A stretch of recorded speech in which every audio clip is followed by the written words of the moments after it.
Hello, friends. Welcome. Another live. I'm sorry I have not been live in a few days, maybe a week now. I was in California last week for something related to podcasting, and I just had no time to get something out. But I am back today with all of you. It is so good to be back. And, well, maybe it's not. I mean, the video that we're going to be going through today is truly a doozy. I mean, I watched it this morning to prep for this event, and wow. Brutal is maybe putting it mildly. As always, please give us a like and subscribe if you like this content. Let me know you're watching. Say hello in the comments. I asked you all a question. I'll put it up here in case you missed it. Okay, look, are you ready to suffer alongside of us? That's what I want to know today. So please let me know. That being said, I'm not going to be suffering alone as we respond to Trump's shockingly normal for Trump, his interview with Tucker Carlson. I have a friend.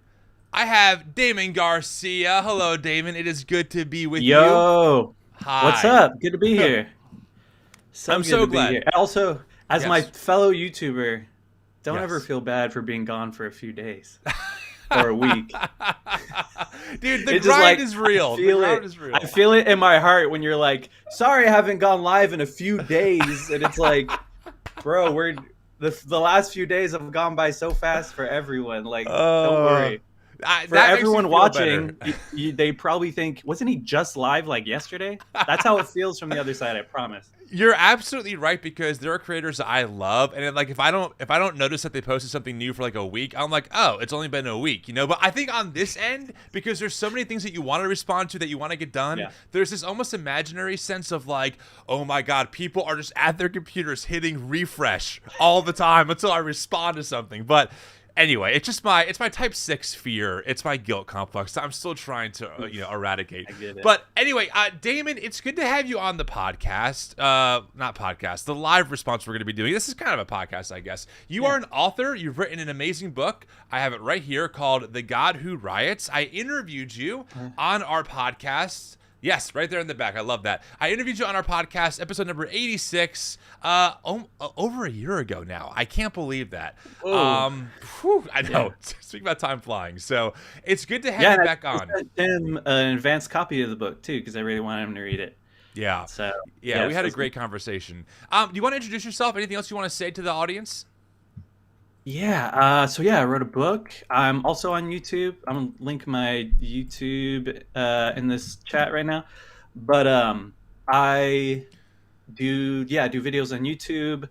I took a long break because of working on the book and then promoting the book and then recovering from burnout from that. But recently I've gotten back into it and I've made more of a shift in my content lately, even though it's only been like 2 videos. But I like this different direction of, I just want to explain news events at the intersection of religion and politics, which is very similar to what you do. But I've lately realized the value of being able to explain these things and give a larger context historically and theologically. I think is really important, because I think the danger is there's a danger in being misinformed on this stuff, but there's also a danger in thinking that all this stuff is random. Yeah. Like we got to realize this is a symptom of larger issues that have been going on for a long time. And I know that's important too. So if y'all like this channel, you'll like my channel. I know it. Absolutely. And I'm on Instagram too. Follow us on Instagram. I'm at whoisdamon on Instagram. So anyway, I'm glad to be here, and I'm excited to talk about this. Are you though? It's a weird one. Are you really excited it's a weird to talk about this? I am, because it probably would have been much more boring if we just reacted to the Republican debate together. I suppose. I don't know. I mean, I wonder sometimes if I just like torturing myself to watch these videos over and over again as we prep for them. So, here's the reality, friends. We covered the RNC debate already. There's a video already out there. It has about 10,000 views. At one point, we had 1,500 people watching. I was shook myself. I'm like, whoa, we're in the algorithm. This is crazy. And that was something to behold. And now, excuse me, we're going to react to Trump's interview with Tucker Carlson, which he aired the same time that the RNC debate was happening. He explains why in the interview, so we'll go through it. So that's our goal. We're going to go through this interview. It was released on X, formerly known as Twitter, as a way of saying F you, Fox News, and everyone else. So we're going to dig into this and just kind of go through it piece by piece as we always do. Of course, friends, as we always say, we are not people who want to dehumanize others, even the people that we strongly disagree with and think and know are causing serious harm. So our goal here is not to make fun of Trump or Tucker. However, they are really espousing some pretty dangerous things. And like Damon said, it's important that we are dissecting them so you know and so we continue to learn that these things are not random. And also, they're not new. These are not new phenomena in the history of America or even in the world globally. So our goal is to go through this, kind of unpack what's going on, and also just demonstrate. Well, I'll let the interview speak for itself. I mean, we'll wrap up after that. So let's just get into it, Damon. Are you ready to hop into this? I'm ready. All right. Friends, thanks for watching. Put your thoughts as we're watching in the comments. Please like and subscribe if you would be willing. That would be so helpful. And lastly, please offer your thoughts and prayers to Damon and I as we embark on this journey together. All right. Also, here we go. I want to mention, too, we both pre-watched this we could get our thoughts together. But also, I'm sure there's a lot of things that he'll bring up, even like things about like geopolitics and stuff that we don't know everything about because we're still learning, just like y'all. Totally. And so, totally. But we do have some thoughts. Yes. So let's journey through this together. That's a good point. If we stopped every time he lied or said something crazy, we'd be here for 4 hours. So we're not going to do that, true. Okay? So we'll just do our best to get through some of the big points. All right, here we go. And Damon, you know the rules. If you have something you want to say, just stop me. I'll pause the video and you can respond, and we'll get into it. Okay. It's debate night, but we're not in Milwaukee.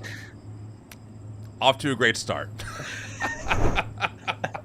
Mr. President, thanks for joining us. Thank you. Why aren't you at the Fox News debate tonight in Milwaukee? Well, you know, a lot of people have been asking me that, and many people said you shouldn't do them, but you see the polls have come out, and I'm leading by 50 and 60 points.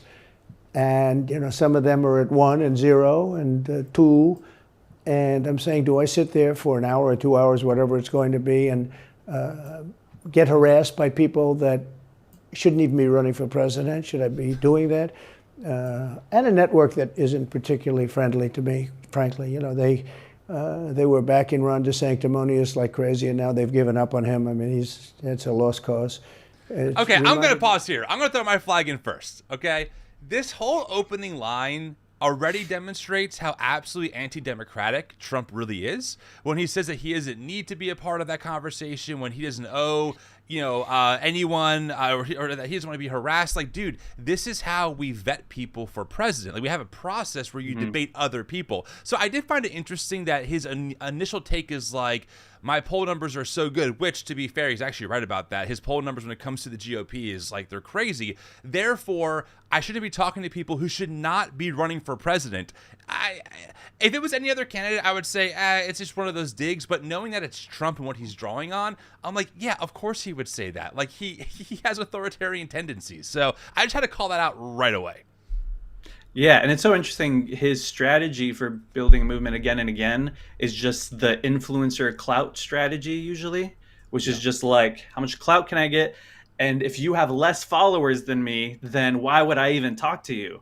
And it's and then the always the talk about I have bigger crowds, I have more people following me, I'm bigger than the polls, like, and it's just like a weird thing that I think there are a lot of young people that are just like, I guess I'll vote for the guy who's more popular, but not in like a policy sense, but just like constantly in my feed, where it's just, that's not good enough to become a president.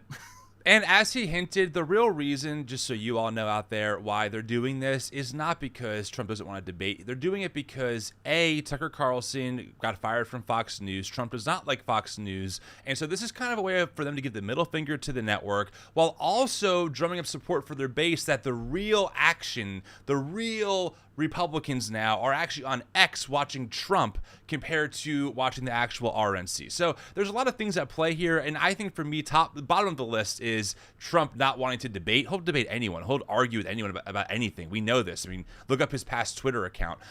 It's more about him giving the middle finger. So that's important to note. Very much of 2016. You know, in 2016, I went through the same stuff. and had to fight them all the way. And then they became very friendly after I won, or just about when I was winning. But I just felt it would be more appropriate not to do the debate. I don't think it's right to do it. If you're leading by 50, 60, I have one problem leading by 70 points, and I'm saying, why am I doing it? And I'm going to have 8 people, 10 people, whoever made the debate, I don't know how many it is, but I'm going to have all these people screaming at me, shouting questions at me, all of which I love answering, I love doing, but it doesn't make sense to do them. So wait, he loves to answer them, but it makes no sense to answer them. I mean, that is, friends, if that sums up, if that's setting up the stage for what this interview is like, that sums it up right there. I love to debate. I'll definitely debate, but it made no sense to debate. Okay, so which is it, Trump? Like, do you love it, or do you think it doesn't make any sense? That's how this goes the whole time. I think he's trying to avoid any policy conversation at all costs, because that's where he starts to look weak. And so it's like, just keep it about, I'm cooler than these other guys. I got more followers than these other guys. They're weird. And that's it. Yeah. I've taken a pass, as you probably noticed. Well, I did. I'm grateful that you did. It's interesting, though, because you spent a lot of your career in television. Yeah. You Wait, did you want to pull up those polling on NBC. numbers, actually? Oh, yeah, sure, I can pull them up. You want me to grab them? Yeah, I think it would be interesting to look at that. All right, let's see. I have them somewhere here. You want to talk about, like, how he's polling currently with... Yeah, I think it's interesting to see. Well, yeah, we can look at the Republican one first, and then the Biden one. Okay, I think this is the right one. I hope my computer works. Kaboom, is this it? Yeah. All right. Yeah, so he is right on how well he's doing compared to these other guys. But yeah, some of these other guys are doing terrible. It's even interesting, like the Ramaswamy numbers, there's a lot of talk of like more support of him, but if you look at the polling, it's not that much. Well, Ramaswamy, his support is being pushed from groups like Turning Point USA. Like, that's who's driving that. And I think what's interesting here is that you're right. On one hand, these numbers are not that impressive until you consider that the vice president of the United States is polling half as well as Ramaswamy is. And I think that just shows how powerful these other, like, far-right media sources actually are to even get someone like Ramaswamy in the debate, able to get some headlines, based on how he's able to talk. So yeah, so this is the poll, though. I mean, he's absolutely right. Given this is as of September 5th. This is as of today, right? Beyond the indictments, beyond all that stuff, 52% is the number here. It's massive. Yeah, it's like, yeah, Ramaswamy has some institutional support, but yeah, among the people, I really feel like the normal people who don't pay attention to any of this stuff probably still don't know who any of them are, except for Trump and Pence. I think you're right. Now, this is the other poll you asked me to pull up. This is the, let me make this a little bit smaller here on our end so we can see. Oops, that's the wrong button. There we go. Drag you. Yeah, because as of August 30th, Biden and Trump are even. Does that scare you? Can we just talk about that for a second? Yeah. Because it honestly scares me. It's interesting. I mean, okay, look. The Wall Street Journal, he's down by a point. Now, they say, marginal error is like 2.5%, 3%. So these pretty much are saying even. But the fact that he's even somewhat behind some of these polls does not give me a ton of hope. It honestly scares me. And what I'm concerned about is this. And then we're going to get back into the video. I don't want to go off on a huge tangent here. But this was kind of like the perspective people had with Hillary Trump, right? Oh, Trump will never get elected. Guys, Hillary. And then Trump won. Like, he won. He beat Hillary, right? And that ushered in this thing that we're trying to all manage several years later. And so it does concern me to see that right now, and there's still a lot of time left, that Biden is polling equally with someone who's been indicted at least 3 or 4 times for legitimately trying to subvert our democratic process. Yeah, it's... And I think a big part of it, too, is dislike for Biden, which a lot of it is warranted. And him, especially like Biden not doing enough for climate change, Biden not doing enough for debt relief and all that. And it's like the reasons he's bad, Trump is also bad for the same reasons. And unfortunately, Republicans have to make up stuff about Biden that he's not even up to in order to criticize him, which unfortunately gets a lot of people who aren't really informed into this stuff to believe like, oh yeah, Biden is the leader of Antifa and trying to push a Green New Deal and open borders. It's like, no way. I wish. Yeah. You wish. Let me just add one more quick question to you and to the audience out there. I'm wondering how much of these poll numbers are the work of these culture war things that we've kind of had thrust in our faces, like the critical race theory, the groomer thing, they're trying to trans your kids. I just wonder how effective some of those talking points are on people who really don't know any better, not because they're not smart, but because that's not their world, right? They work in accounting. They just want to make sure that their kids are safe, and they hear from some random person on YouTube, right? Oh, watch out for this thing, and Biden's behind it. I just wonder how much of that affects some of this polling. I don't have any data on that. It's more of just a suspicion. Yeah, I think it's a big part of it for sure. Yeah. All right, let's keep moving. But you don't feel the need now running for president to do television, obviously. Do you think television is declining? Well, according to a poll that I guess we just saw, it just came out where it's down like 35%, but I think they were referring to cable. I think cable's down because it's lost credibility. MSNBC, or as they say, MSDNC, is so bad. It's so wrong what they write and what they do and what they say. It's fake news, as I said. I think I came up with that term. I hope I did, because it's a good one. It's not tough enough anymore. It's corrupt news. Okay. Yeah, let's pause. Trump did not come up with fake news. If you look it up, people have been saying fake news since the 1890s. But the recent use of fake news still wasn't from him, and he actually co-opted it. I remember seeing this in real time, reading these interesting articles from recent research about the spread of fake news stories on Facebook with no regulation. That was before Facebook got in trouble for a lot of that stuff and had to add some regulation. And so I remember reading those articles and thinking that was interesting, and them especially talking about the spread of right-wing misinformation through fake news. And then Trump started using the term fake news and just turned it and said, actually, the people who call my points fake news are fake news. And the first time he used it was CNN doing an article about him not releasing his tax returns. And he was like, no, that's just fake news. CNN is fake news. And that's how it all started. He just co-opted it when it was originally being used for his stuff.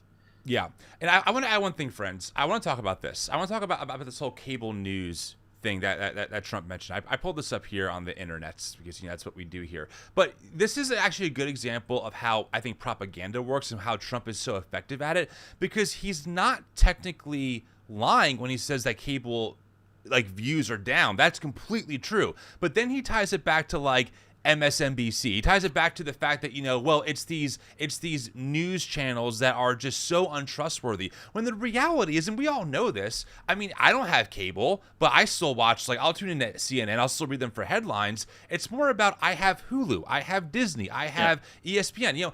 That's what is contributing the most to the decline of cable. But for someone like Trump, he can take that stat and twist it to be, and there's the proof that therefore MSNBC, I mean the MSDNC, is just totally corrupt and no one believes them. That's, I think, a good example that is maybe not so culturally loaded of how propaganda can manifest with a little bit of truth, but it's become something completely different regarding how it's applied.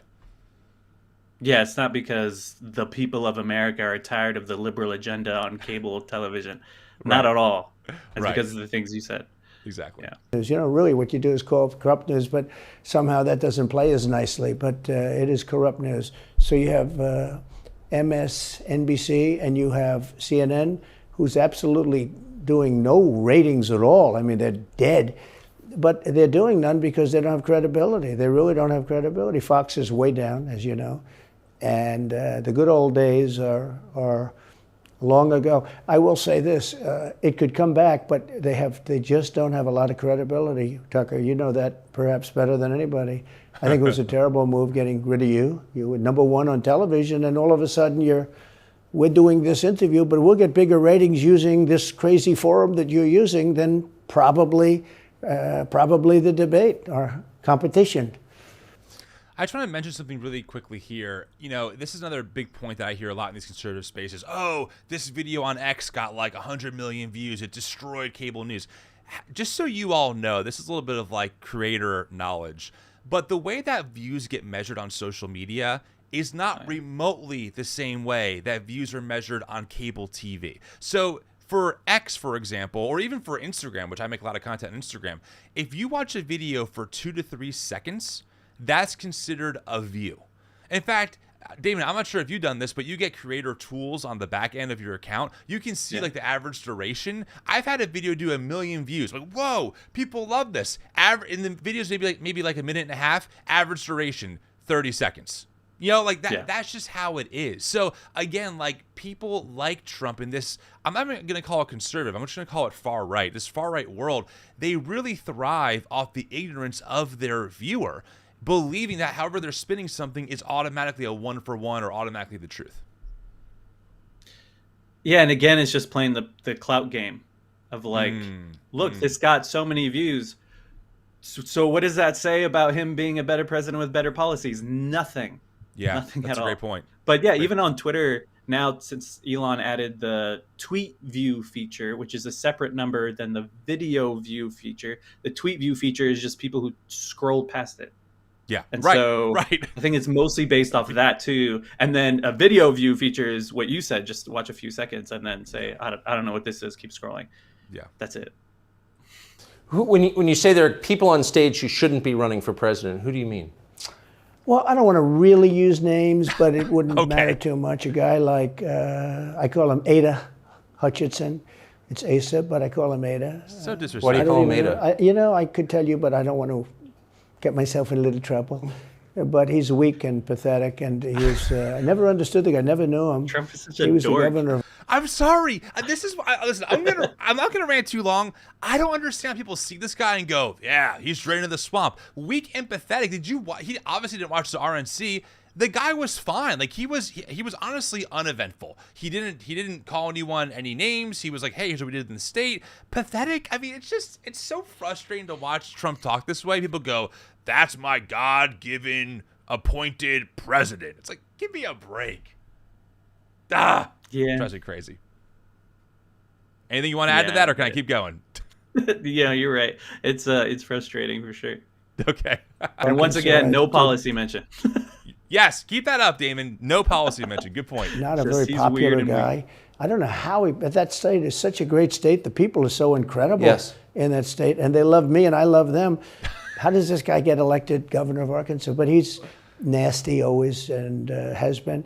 A guy like Chris Christie, the guy left with a No 8%, think of it, 8% approval rating in New Jersey. Now he's running for president. And he runs solely on the basis, oh, let's get Trump. He's like a savage maniac. He's like a lunatic. And that's all he talks about. His poll numbers are very, very low. He's about 2%. What's he like? You know him well. No, I've been friendly with him over the years, but I couldn't give him a job because I just never trusted him very much. I was just never one of his people that really trusted him. I never gave him the job, and that's one of the reasons he feels so hurt and so betrayed. And I understand that. I really do. I understand it, but I never gave him. He wanted to be different things. He was looking at different elements of the administration, and I decided I didn't want to do it. And now I'm glad Friends, look at me right in the eye. Just look right here. Make eye contact with me. Do you understand when I say that we were tortured watching this interview? Why and what I mean by that? That whole monologue of nothing. It was nothingness. Yeah. Calling Christie a savage. Christie, again, at the RNC was like, listen, no one's above the law. He just used common Republican talking points. And Trump's response, there's no substance. There's nothing beyond fluff. And this man has the ear of millions of white evangelicals who claim to stand on the truth of God's word. Do you understand why I get so frustrated by this, friends? Because there's nothing here, but we have to take this man seriously because of who platforms him. End of rant. Yeah. And he didn't even talk about any of Chris Christie's talking points or policies. No. Right. It's Right. Just, that's a good point. He did some different things and he's nasty. Okay, moving on. Yeah, you're a great point, Damon. No policy mentioned so far. It's just nonsense. Okay, we'll keep going here. Because you see, but we had some great people. I had great people. We'll have even better people if we do this, because now I know Washington. Before I didn't know Washington. But guys like Bill Barr were terrible. I mean, they were, I would say, Bushies. I say that with respect to the Bush family, but they were Bushies, and it doesn't work out for us. It was clear, this is kind of far afield, but it was just interesting. I read Barr's account of his time. He wrote a book about it, right? His autobiography, and in it he lies about Jeffrey Epstein's death. Clearly lies. Do you think Epstein killed himself sincerely? I mean, Tucker just disrails the whole conversation. Let's talk about conspiracy theories, Trump. What do you think about this? And by the way, friends, just so we're clear, Bill Barr did not lie. I have the article right here. Again, you can fact check all of this. It's so easily available. He said, hey, there were crazy irregularities after I studied it and a series of mistakes, but he took his own life. I mean, that's what all the data suggests. That's what the report here suggests. Same thing.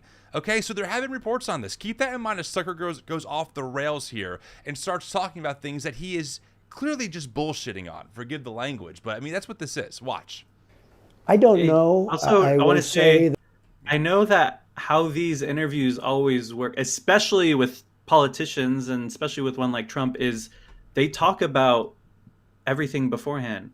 Like I'm almost positive Tucker told Trump every single thing he was going to bring up and made sure he was okay with every single thing he brought up. Great I point. feel like Trump had to have said, I'm going to bring up Epstein. And then later he says he brought up Epstein to say like, well, maybe that's what they're going to do to you. And I feel like Trump probably knew he was going to say that, was okay with it, but is in the interview acting like, oh yeah, that's interesting. I don't know, maybe, but knows that benefits him.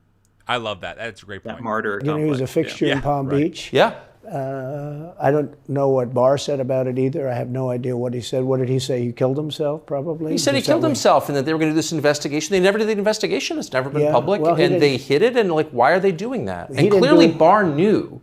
But why would Bill Barr be covering up the death of Jeffrey Epstein? Bill Barr didn't do an investigation on the election fraud either, okay? He said he did, and he pretended he did, but he didn't. McSwain, the U.S. attorney. There's just no evidence for fraud. Exactly. That was it. Exactly. And I mean, okay, this is a good example here. So Kenny said this. Let me pull this up, okay? So Kenny's going to repeat what we hear a lot of, right? The cameras were just conveniently off when he died. Come on, man. Kenny, this is why people do investigations. Like, with all due respect to you, this is why folks do investigations. This is why I just pulled up a report from the New York Times saying they did an investigation on this. So letting just rumors spread around that become fact without having any kind of context, that is how these things get started. Now, that being said, anything can always be overturned. Maybe we find more data. Maybe one day it turns out upon further investigation something crazy did happen. But we have to go where the data leads. And right now, at this moment, there is no data to suggest exactly what you or what Trump or Tucker are trying to say. So I just need to bring that up. Yeah. It's also okay to just be like, yeah, that is weird, and I don't know what happened. But and then leave it at that. But the stuff about like, no, this was actually a conspiracy, or the Democrats put together this thing and made sure he died. There's no evidence for that right now. Yeah. So it's like, it is weird for sure.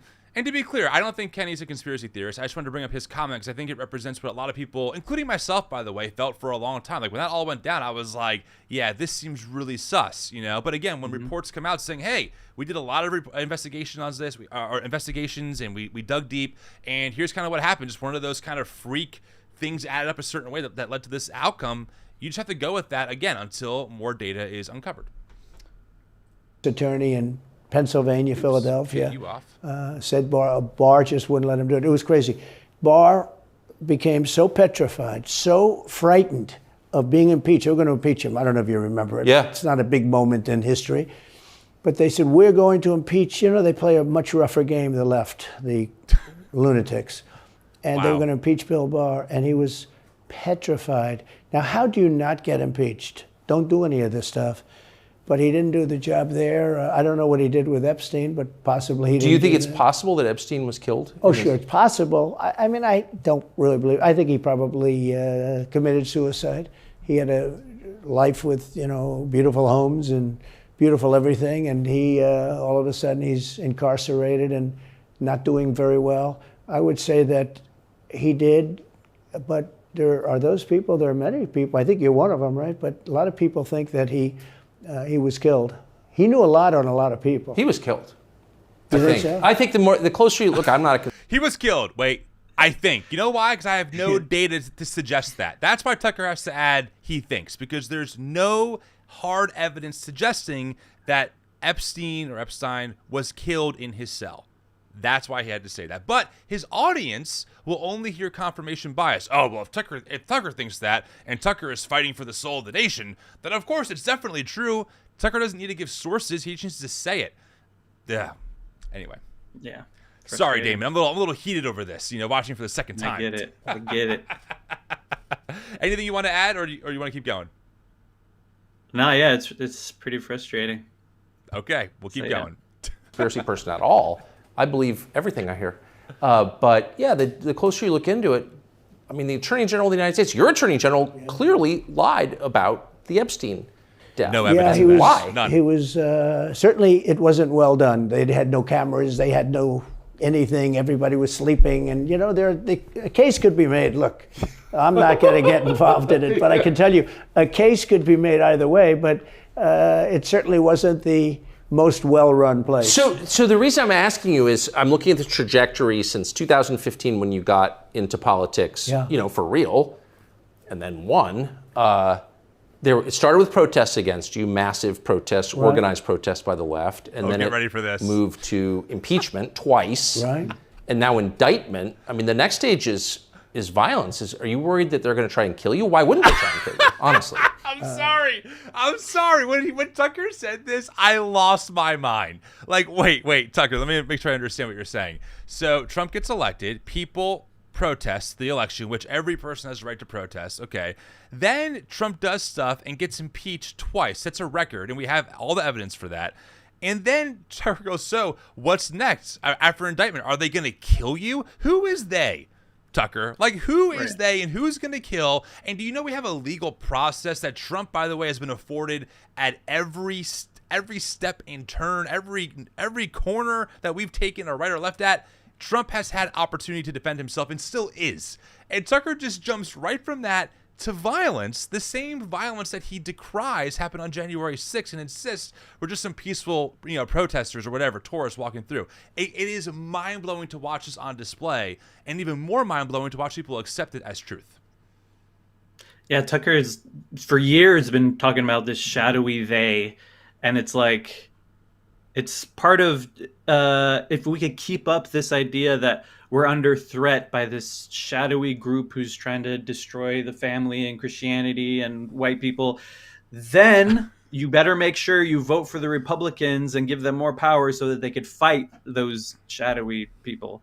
And so he has to constantly keep that up. And that's who he believes killed Epstein, this like secret shadowy group who's trying to take over America and replace white people. That's a big thing for Tucker too. Well, I do want to say, as a white man, I definitely feel persecuted more than ever in America. So if you can pray for me, Damon, that would be great, because the deep state, man, they're coming after me. I'll pray that you repent from thinking like that. I love it. All right, we'll keep going. They're savage animals. They are people that are sick, really sick. You have great people in the Democrat Party. You have great people that are Democrats. Most of the people in our country are fantastic, and I'm representing everybody. I'm not just Republicans or conservatives. I represent everybody. I'm the president of everybody. But I've seen what they do. I've seen the lengths that they go to. When they make up the Russia, when that's exposed and they go down, and Barr should have gone after them, and other people should have gone after. And they did very late, because the Durham report came out. It was fairly good. It could have been a lot tougher, I guess, but it was fairly good. But it explained how corrupt it was. I'll tell you who did a great job was the Inspector General Horowitz. He did a phenomenal report. You didn't have to go to Durham. He did it on Comey and on, I guess, McCabe and some others, and it was a vicious, it was basically a true report, how bad they are.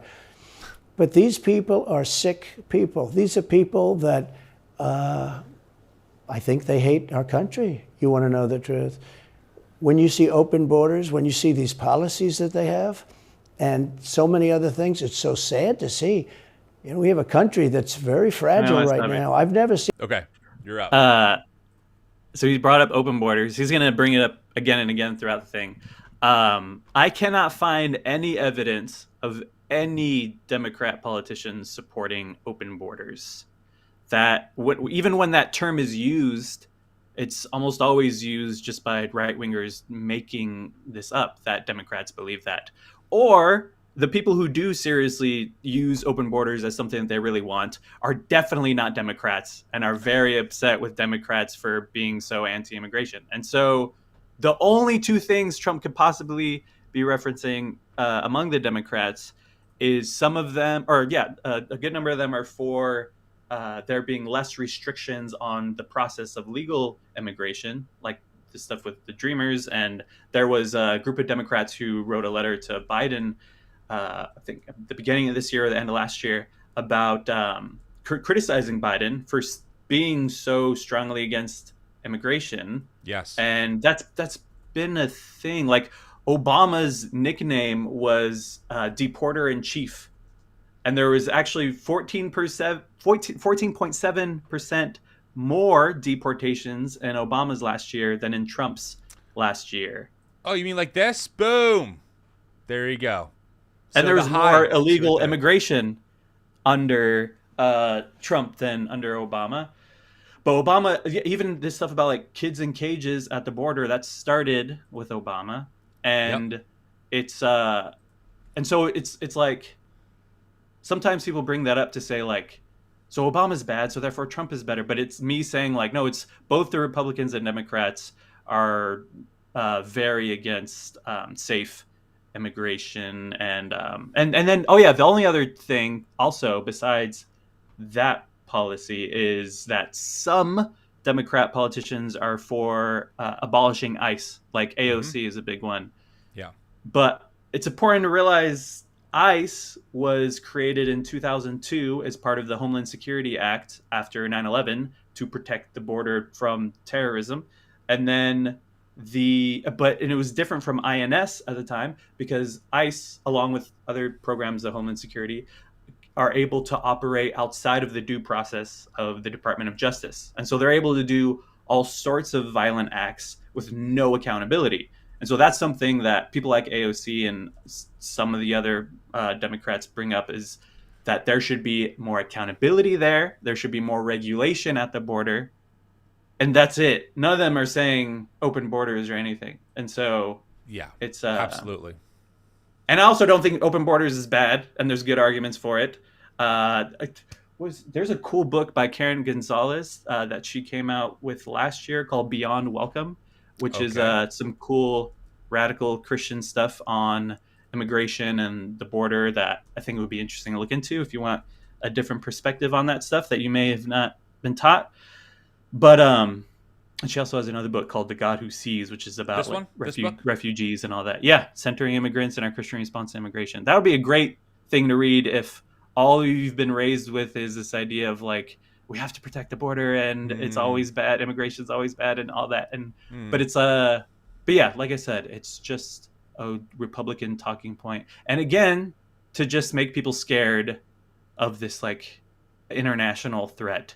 And so you better vote for the Republicans who are going to protect you from that international threat. Yeah, I mean, frankly, friends, what people like that are saying is that there are people in our government who want harm to happen to people inside the country by bringing in like drug lords or something. That's what they're saying. And that's a ridiculous claim. I mean, I'm not aware of any person who would be like, oh yes, we need more fentanyl in the country. Yes, we need more people. That is not the point. The point to your point, wow, it's a lot of points, but your point, Damon, is simply saying like people are advocating for figuring out better ways that make our system more efficient, more welcoming, and are not playing off these like crazy resentment politics that ultimately are making outlandish statements about the other that, when you really think it through, are very hard to believe, unless you do believe it, and then you think that the liberals are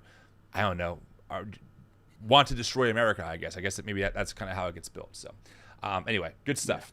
All right. I will say, look, I ran in 16, which was 15, but I ran in 16, election in 16, and there was tremendous spirit. In 20, there was even more spirit. We got millions and millions more votes. It wasn't even a contest. People said, well, what do you think of 20? I said, we did much better. We did. You got to base it on the number of votes. We got many more votes in 20 than we did in 16. But the election was rigged. It was a rigged election. I can't believe it. And with COVID, they used COVID to cheat in a lot of different things, and we have so much on it. It's like so easy. but we had judges that didn't want to look. We had people didn't want to get involved. They called you, he's a conspiracy theorist if you say anything about the election. But I have never seen spirit like there is right now. Even coming down here, just the people on the road that are just absolutely going crazy. And the reason is, I think they like me, and I know they love my policies. I hope they like me too. You know, a lot of people say they don't like me, but they like my policies. I think they like me. But I have never seen spirit like it is right now. And the reason is because crooked Joe Biden is so bad. He's the worst president in the history of our country. I don't think he's going to make it to the gate, but you know, you never know. But he's a corrupt person, so corrupt that I took the name off Hillary. You know, I don't do two people at one time. I took the crooked Hillary and I retired the name. That was a good day for her. I'm going to pause here. Wait, first let me say. Go ahead. Not only is Trump a branding expert, he definitely is, but he's also a nerd about branding, and he can't help himself but repeatedly explain his slogans and talk about how smart he and clever he is in the way that he rearranged, like, can't have two at the same time. Always make sure that I'm calling one person crooked, and it's like it's funny to see. But yeah. My only point is that I'm not going to rehash. We've covered this so many times. The election was stolen narrative. I'm not going to spend much time debunking it. I mean, but it is unbelievable how Trump believes his own lies. You know, 50 lawsuits all thrown out by many conservative judges. Rudy Giuliani has admitted that he lied about the election fraud. Fox News essentially admitted that, yes, we spoke ill of Dominion voting machines and paid an almost $1 billion lawsuit in a settlement case. Yet Trump and his people continue to peddle what is so clearly a lie. And unfortunately, you know, my job is to kind of bring it back to why this matters for us. Unfortunately, the statistics run that about 70% of the Republicans do not believe that Joe Biden was legitimately elected, and the majority of Republicans are white evangelicals. So it's just, you can see how the connection is so direct when it comes to our own faith tradition and how they really have, as Paul said, traded the truth for a lie in this case, you know, and it's very frustrating to watch Trump say the same thing that has been debunked 1,000 ways till Sunday, and having people say, nope, everyone but Trump and like his 10 people and the right-wing media empire that he's a part of are right, despite the data. And this is why, frankly, friends, why white evangelicals are losing more and more credibility with everyone else, because it comes across to me and to others, especially me being an insider. I think, Damon, you were a part of that world for a while too, that really it becomes more and more cult-like, that it's something that is steeped in things that are factually inaccurate, and I can't do that anymore. You know, like it betrays my own tradition, right? I'm trying to seek truth. I'm trying to stand on truth. So I just wanted to add that in. We're not going to rehash all that stuff, but it's important to note here. Yeah, definitely. And I used it for Joe because it's crooked Joe. But Joe is really... But you don't think he's going to make it to November of 2024? Well, I think he's worse mentally than he is physically. And physically, he's not exactly a triathlete or any kind of an athlete. You look at him, he can't walk to the helicopter. He walks. Cruel. He can't lift his feet out of the grass. You know, it's only 2 inches at the White House, right? That's not a lot. But you watch him, and it looks like he's walking on toothpicks.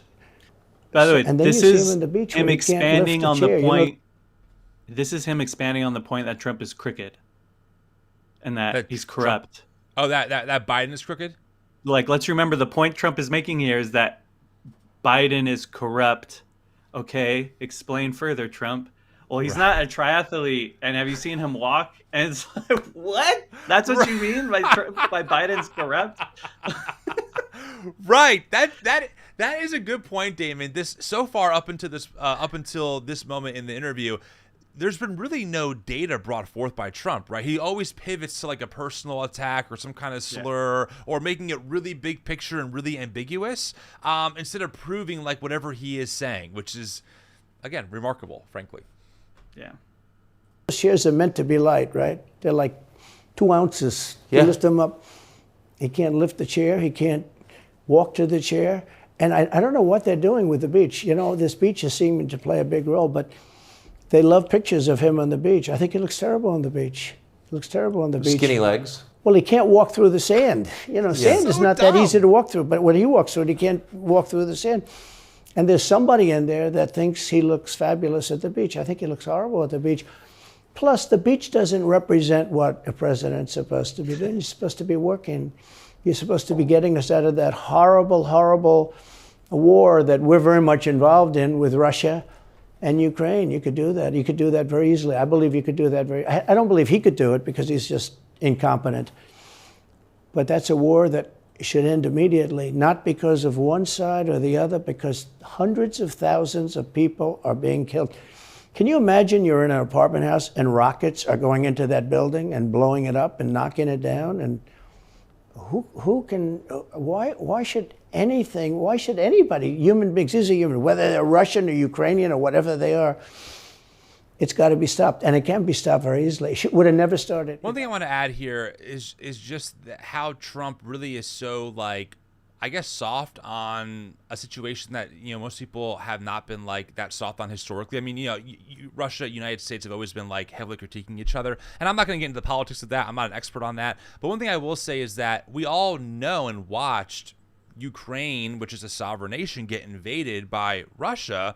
And so it is just kind of interesting for Trump, it's interesting for me to observe the shift from even maybe the Republican Party of 20 years ago, which would be we have to liberate these people, right? Operation Freedom, Iraqi freedom. But then when it comes here, we're watching, again, a nation invade another one and really cause a lot of damage. Suddenly it's we can't get in the middle of a war, which, again, Damon, I'm not an expert here. I don't want to speak out of turn. Maybe you know more than I do, but my impression is we're pretty much giving supplies and supplying Ukraine with ways to defend themselves.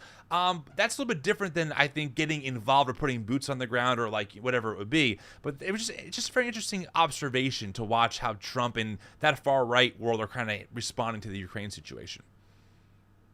Yeah, and I feel I'm not informed enough to adequately talk about the Ukraine situation, but the same for most people, and Trump is taking advantage of that ignorance with everything he's saying right now.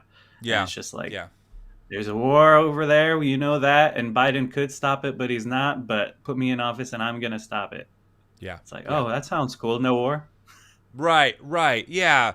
Anyway, I don't want to get in the weeds on that if we're both not really qualified or know enough. But it just, to me, it's been very interesting to watch those people who, again, 15 years ago were one way, totally pivot to no, this thing is totally, what we're doing is totally immoral.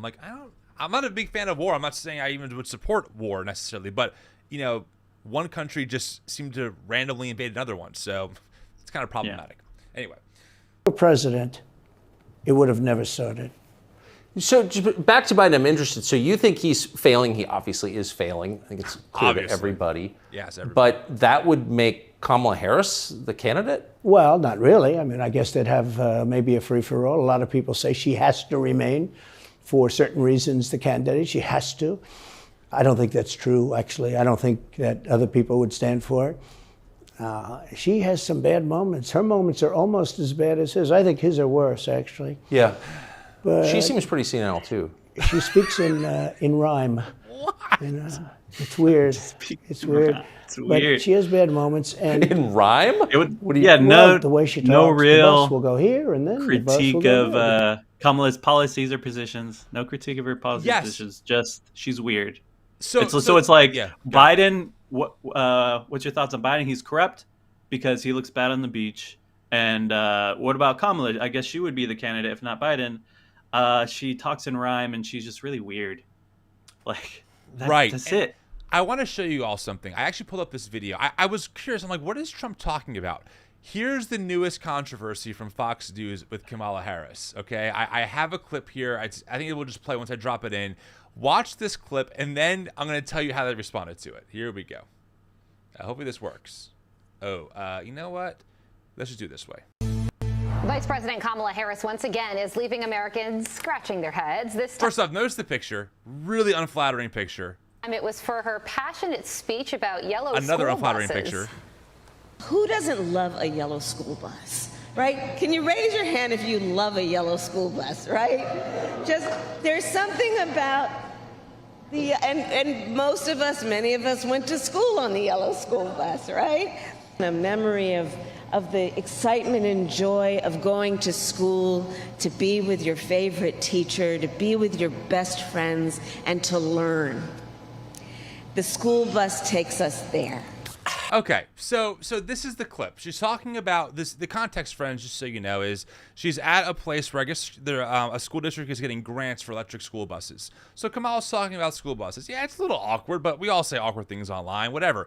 Fox News picks up this clip, and it becomes the newest scandal of Kamala Harris. And in fact, the commentator after this said some really unflattering things about her. He compared her to being like a Times Square Rolex watch, meaning like you see it from afar, it looks good, but when you get closer, it's really it's fraudulent. And I'm like, wow, this reminds me of the Grey Poupon debacle with President Obama when he asked for Grey Poupon on a burger, and Sean Hannity was like, can you believe the president picked this up and asked for Grey Poupon? He's an elitist. And then, remember, Damon, when Obama wore a tan suit that one time and the whole internet broke? It's like, to your point, and I thank you for bringing this up, no policy, right? No talk about policy. It's just, oh, she doesn't talk right. Oh, this school bus thing is awkward. Sure, it's awkward, but like, again, Trump says awkward things all the time too. Like, people say awkward things. Who cares? It blows my mind. Yeah. And I really dislike the real positions of Kamala Harris, like her record on increasing imprisonment before being the vice president, and her anti-immigration positions. Like, one of her famous quotes is talking about Guatemalan immigration, saying, don't come, please don't come, which also became a meme because it does sound a little sus, don't come. But the thing is, all those positions that are actually bad from Kamala Harris are ones that Republicans agree with. So they have to just make stuff up or just talk about how she talks weird. And it's so incredibly dehumanizing, frankly. It's very frustrating to watch. All right. Anyway, I want to pull it up for you guys and show you what he was talking about. It blew my mind when I watched it. Because that's what buses do. And it's weird. The whole thing is weird. This is not a president of the United States future. And I think they probably have some kind of a primary, and other people will get involved. Newsom, right? Could be. I mean, you know, I always got along well with him, believe it or not. But could be him, could be somebody else. He's got a big load on his shoulders because you look at California, what's happened. But I don't know if the American people really, the people that vote for him, I don't even know if they care. You know, you look at so many of the things that are going on, and people don't seem to be. In the old days, if you had a bad record, it meant a lot. Today, if you have a bad record, it doesn't really mean anything. You know, he looks good. He's a nice-looking guy, speaks well. But Literally Biden, Trump every telling time on you watch him himself. talking, it's like he's walking on eggs. You're waiting for him to collapse. And he almost always does. And I got to know the leaders of all of the countries, essentially, but the big ones.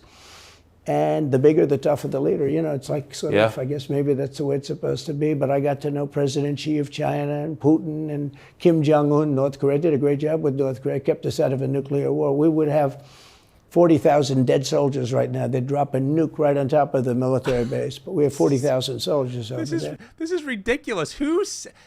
This guy had nuclear launch codes, and he just makes like a nonchalant statement that if it wasn't for him, North Korea would have dropped a nuclear bomb on a military base. Like, what is this man talking about?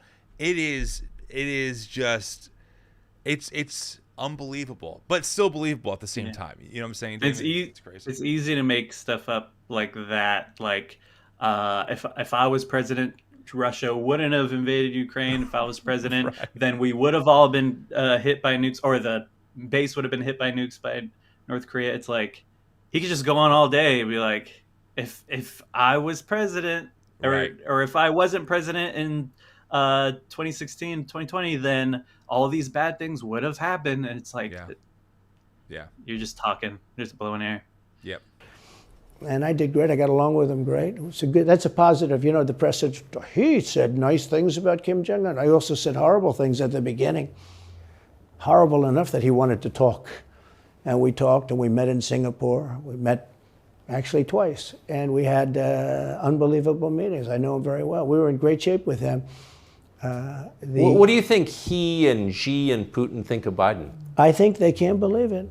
I think they probably say this is some kind of a system. You know, they had great respect for our country. They respected me. They had great respect for our country when I was there. Good point. Every one of them. Look, if you go to North Korea, you take a look at what happened. You know, the Olympics was dead. South Korea spent billions on the Olympics. Nobody was going to go. They didn't want to get blown up. They called me and they said, we are going to let the Olympics proceed. This is North Korea. I said, you should go into the Olympics. Put your athletes in. It wasn't like, you know, they were big on athletes because, you know. Famine. But they went in. And they.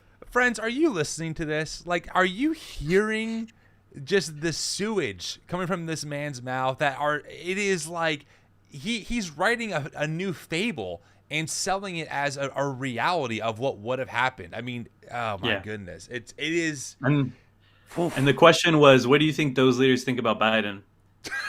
And he's talking about clout again, of like, I had so much clout with all these leaders. And right. By the way, leaders that I need to make the point that if Obama said the same exact words that Trump just said, or Biden, if Biden said the same words, it'd be all over Fox News. And I know that because I grew up on talk radio. Biden is soft on dictators. Biden is soft on China. Biden is friends with Kim Jong-un. He admitted it. Trump, oh, we're good friends. Wow, Trump is really a good leader. Like there's just no consistency here. There's no integrity in this space. And Damon, I like so far your commentary here because you've admitted and said several times, like, listen, we're not trying to say like that somehow Biden or other folks in those spaces are somehow automatically just more ethical or even more principled. Like, there's problems there, right? But the level of what we're dealing with in the person and the movement of Trumpism is a whole different level of dishonesty, of corruption, etc. And again, unfortunately for us in America right now, white evangelicals are throwing all of their weight, money, power behind this man, which is a huge danger to a lot of our neighbors who are not white American evangelical Christians, frankly. Actually participated, and within about 2 days, the entire thing was sold out. And if it wasn't me, that would have never happened. But I got along very well with him, and that's a positive thing. He does have massive nuclear power, by the way. And if Hillary would have gotten in, or if the Obama thought process continued, it would have been a nuclear war, absolutely, with North Korea. He was expecting to go into a war, and it would have been a nuclear war. So do you think the rest of the world looks on at Biden and thinks someone else has got to be running the government? Well, somebody else has to be. I don't think he's capable of doing anything. Look, when I debated him, I said, how come, and this was in front of probably not a friend of yours, Chris Wallace. He was the moderator. Not a friend. I said, why is it? He wants to be Mike, but he doesn't have the talent. Jab. It's one of those bitchy little man. He wanted okay, so just like that, like we just have taken a sharp left to now attack the debater, Chris Wallace, who is now, according to Tucker, a bitchy little man. I mean, this is just how this world works. It is incredibly cruel and dehumanizing, but here we are. We have to listen to this nonsense. Yeah. his father, but he didn't have the talent of his father was great. His father, little fussy man. His father interviewed me in 60 Minutes. It was actually a 10. Can you believe it? No, I totally. His father had talent, at least. I may have been the only guy that he gave a good 60 Minutes to. He was rough. Really? His father was tough. He was great, though. He was great at what he did. But it's so hard to keep Chris track, Wallace Damon. Like, so where are we upset. going in this conversation? He was guarding this guy who wouldn't do a show, by the way. You know, he wouldn't do. I figured I didn't mind Chris Wallace because he wouldn't do. Biden wouldn't do a show, and it was very obvious. You know, he kept asking him and asking. Again, this is in response to Trump rewording his question, saying, "So, do you think that these other leaders think Biden is just the wrong man for the job?" He's like, "Yeah, I don't think he's good to run this country." By the way, Chris Wallace. But that was great for Tucker. That made Tucker forget about his question completely. He's like, yeah, I could bash this random guy that we both hate. Yeah, Tucky. Wow, Tucker is the hard-hitting journalist that this country needs. As you can tell, he's really bringing the hard questions to Trump. I mean, it is. It wouldn't be so funny if this man or men didn't have so much power and clout with people who have a lot of power and money. That's what makes this so concerning. This is why we're responding to this, because if this was some no-name, who cares? I mean, say whatever you want. But this person at one time, Trump, had nuclear launch codes, and Tucker is only getting cozier with authoritarian people like Viktor Orban and stuff like that. Doing stuff out of Hungary. So. We're going to get into more of the connections in a minute, but like it's this. There's a reason why we're showing you this interview and why we're responding to it, friends. Keep that in mind. He wouldn't do the show, so I figured he's got to like me, but he came from a different planet. But remember when I asked the question, why is it that the mayor of Moscow's wife is allowed to give you $3.5 million? Don't forget, that was brought up. Now it's brought up all the time, but that was brought up by me long before anyone ever heard of it. I said, the mayor of Moscow's wife giving you $3.5 million. What did you do to deserve $3.5 million? To Biden. And Chris Wallace said, this has nothing to do with the debate.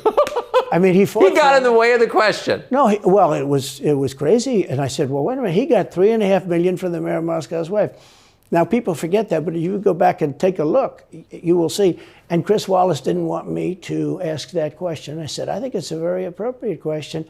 It turned out to be much more appropriate than people thought. Amazing. So do you have a preference in, assuming you're the Republican nominee and all goes as you plan it to go, do you have a preference in who you run against? In many ways, I'd love to run against him because his record's so bad. It's still horrible when you look at inflation and everything else, but others also have very bad records. I mean, California's a bad record, so, should it be Gavin or should it be somebody else?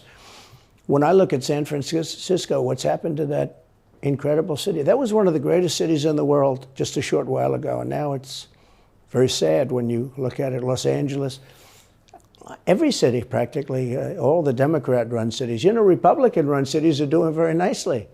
Why? Because they arrest people when you have crimes. What are you talking about? And they don't... Give us some examples of why it's so sad. He has them in his back pocket. Any day now, he'll just start providing the evidence that we all asked for. Just like how he said a couple minutes ago, how he has so much evidence about the election being stolen. Any day now, they're going to have a press conference and just unseal what they've been hiding for almost now 4 years. Yeah. After political candidates, because they think it's good, I mean, it's been amazing. My poll numbers are the highest I've ever had. But because people understand it. Can I just ask you, that gets back to my original question. So if the protest didn't work, you got elected anyway. Yeah. Impeachment didn't work twice, obviously. Indictment is not working. Your poll numbers go up. When they raided Mar-a-Lago in August of last year, your numbers went up. They can indict you 20 times and you're not going to lose the Republican primary because of that. Well, it makes it look even more ridiculous. I mean, the 4 indictments, and maybe there'll be more. I don't know. These people are crazy. But they're counterproductive. So if you chart it out, it's an escalation, is what I'm saying. Yeah. So what's next? After, try to put you in prison for the rest of your life. That's not working. So, don't they have to kill you now? I mean, Tucker is the journalist that America needs more than ever, asking the hard-hitting questions like Trump. You're under indictment. The trial hasn't even happened yet. Are they going to kill you next? Is that what's next for Donald J. Trump? He just gets executed by whoever they are. Once again, friends, it does not take much digging at all. There are countless videos from lawyers and people going through all the indictments, what they mean, all that stuff. And Trump and Tucker can say whatever they like. They can try and pretend that these aren't serious, but the reality is he's facing some serious charges that are backed up. I mean, you can just read some of the indictments. Some of them are shocking, what they claim to know and the evidence that they claim to have. But I do agree here, I think, Damon, with Tucker's point is that because Trump is a populist and because Trump has created this cult of Trumpism, there are a lot of people who it doesn't matter, what Trump does. Like he said when he was running for president the first time, that he could walk down Fifth Ave and shoot someone.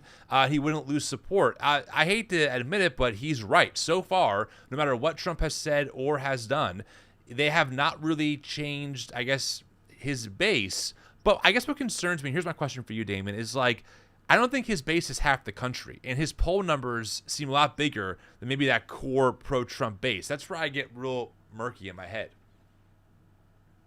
Yeah. And I think that a lot of the support for Trump from people who aren't like just sold out Trump fans is more so about like just a complete pessimism of the whole system and just have completely embraced it's all corrupt. Might as well just vote for this guy who's kind of funny. And I think there's a lot of people who vote for Trump for that reason. And I think it's also interesting, like this strategy of trying to convince people that the system is completely rigged. And so vote for me so I can help fix the system. I feel like the more you put that through people's heads, the more they're going to eventually the closer they're going to get to the point of, so voting doesn't matter at all. Yeah. But the thing is, they want their votes. So I feel like that's like a huge risk for him to keep peddling that votes don't matter. It's all rigged. Yeah. Vote for me. Right. Where it's like, you just said it's all rigged. It doesn't, that our votes don't matter. Right, and of course that language goes away. If Trump did get reelected, there would be no more talk about voter fraud, or voter suppression, or rigged election. That would disappear. And then if there was any talks about like, hey, in this county there was some voter fraud, that would then be weaponized as a tactic of saying, look, now the left is claiming voter fraud, even though the reality is every election has some examples of voter fraud, just not enough to change an entire election. That's the big difference here. So yeah, I mean, I agree with you, Damon. I think there's a lot of that sentiment, just generally speaking across the U.S. I mean, I'm one of those people, right? I'm like, I don't really trust anyone in those positions of power. I don't know what goes on behind the scenes, but also because of the work that you and I do, we're probably a little more informed on this topic because we cover it for a living, right? Which is why we're like, well, obviously I can't vote for Trump. I know what's behind that. It's just interesting to see like the current state of our American politics, the cultural climate, the people, institutions broadly speaking are losing people and losing the faith of the people. And it's interesting to see how someone like Trump and maybe this opportunist movement is co-opting that for their own political gain, frankly. Yeah, if everything he said was true about the Democrats doing election fraud, then Hillary would have won. Right. It only is a point if he loses. Yeah, good point. I think the people of our country don't get enough credit for how smart they are. And I'm not sure I would have said this 10 years ago, but they get it. They really get it. When somebody gets indicted, your poll numbers go down. When somebody gets indicted, you announce, ladies and gentlemen, I'll be leaving to spend time with my family and to fight for the rest of my life on this stuff. But you're out of politics. I got indicted 4 times. All trivia, nonsense, bullshit. It's all bullshit. Wow. It's horrible when you look and you look at what they're doing. The boxes hoax, I'm covered by the Presidential Records Act. I'm allowed to do exactly that. He's not covered, and he's got 25 times the number of boxes. This is just and he's got them stored in Chinatown. He's got Trump is such a bullshit master, and he's convinced himself that whatever he says is like from God's lips to our ears, that he can literally say things that have been debunked a bazillion ways and convince people because of how confident he is that what he's saying is true, even though it's totally empty rhetoric. It's and Biden had taken some of the documents. There's no evidence that's 25 times more, but because Biden did take some documents, there's also an investigation on Biden. It's on both Trump and Biden right now. Yes, and by the way, the one big difference is that Biden so far has cooperated 100% with the investigation.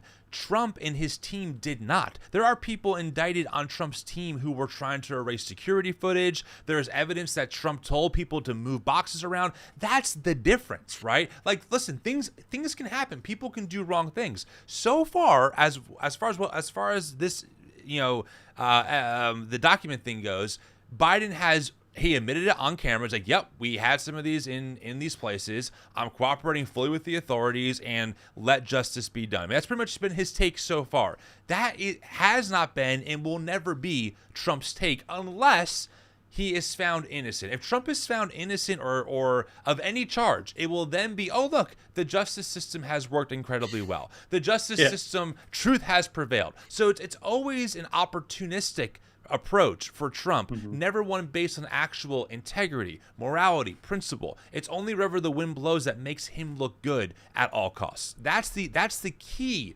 difference between the two people so far. Again, anything can happen with Biden, but that's where we're at. stored in a flimsy garage underneath his Corvette at Penn. And by the way, at Penn, he gets millions of dollars. China pays this guy millions of dollars. See, I think he's the most corrupt president we've ever had. And he also has the distinction of being the most incompetent. And I believe both. I mean, he's both incompetent and corrupt. So and who I is running the actually government? believe he's compromised because China knows so much about him. They know where the money comes from. They know where it is, who paid it, and they probably paid it. Well, they do pay Penn, and he gets $1 million. I think he takes $999,000 because, keeps it a little bit under $1 million, like by $1. But he, in many ways, is a Manchurian candidate. We have a Manchurian candidate, and he's afraid to tell Russia to get out of Cuba. He's afraid to tell China to get out of Cuba. He's afraid. China now is building, think of this, China is building military installations in Cuba. The Cuban population of Miami is not too happy because they're never going to be able to go back. And you don't even hear about it. And the worst culprit is the press, the media, because normally, when I first heard that China's building installations in Cuba, and installations means military installations, okay, they said just some communication. They did that on the islands with Japan. They took the island, they started this massive construction, and they told everybody, including the Japanese have to be very careful. They told everybody that this is a housing development. They're going to build a housing development. And I said, how come the runway is 20,000 feet long? Private jets need 4,000 feet. They don't need 20,000 feet. The big ones need 20,000 feet. They don't even need 20. And I looked at the runway. I'm not sure what we're talking about here, but okay. That's the largest runway ever built, both in width and length, for housing development. There's nobody that has a plane that big. Okay, really quick. Here's what he's talking about. And as we can tell, it's been actually covered by media. Here's Reuters. This was covered in June 2020 of this year. And it simply says China and Cuba are negotiating to establish a new joint training facility on the island, sparking alarm in the U.S. that it could lead to the stationing of Chinese troops and other security operations just 100 miles off Florida's coast. The Wall Street Journal reported on Tuesday, citing current and former U.S. officials. So, listen, again, I am not I'm not an expert on this stuff. I'm not sure about all the things in play, but Trump's take is that China is like almost invading Cuba, just planting military bases. In reality, they're negotiating with Cuba to plant a military base that could lead to some training facilities, which could obviously be an issue for the U.S. I don't know how that all works. I'm not going to claim to be, but again, like what is he pulling from? Why is he even saying this? Well, because the idea is China is the boogeyman in like the psyche of so many of his followers. And so the fact that China might be closer to the U.S. only plays into the fear that under Biden's regime, that's the language that they use a lot, China's only encroaching, closer to the U.S. and becoming more of a threat, as if Trump was in, what's the word I'm looking for here? Compared to if Trump was in power, that would never happen. That's kind of like the angle here. Yeah, and I just double checked right now. The United States has over 800 military bases outside of the U.S., all over the world. China has one military base in Djibouti in Africa. Wait, I'm sorry. We only have 800? Oh, that's not many at all. I mean, I thought we were... That is a good point, Damon. This gets into like imperialism and militarism. We have the world's largest, I should say most powerful army. We spend almost $1 trillion a year on our military. We are all over the place. We're stationed everywhere. And China taking potentially a base in Cuba for Trump is like the end of the world. So that's a great point. Thank you for bringing that up. That you would have a runway that's Why that's is for China testing. allowed to conduct imperialism in our hemisphere? Well, yeah, and it's far beyond Cuba. It's all over South America. Yeah, in the Caribbean. So we built a thing called the Panama Canal. We lost 35,000 people to the mosquito, malaria. Yeah. We lost 35,000 people building. We lost 35,000 people because of the mosquito. Vicious. They had to build under nets. It was one of the true great wonders of the world. As he said, one of the 9 wonders of the world. No, it was one of the 7. It happened a little while ago, It says 9 wonders of the world. You could make 9 wonders. He would have been better off if he stuck with the 9 and just said, yeah, I think it's 9. But this is one of the true 7 wonders of the world. And you take a look at the Panama Canal. It was such an incredible engineering marvel.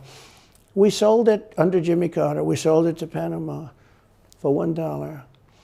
The following day, they quadrupled the amount of money that ships had to pay to get across.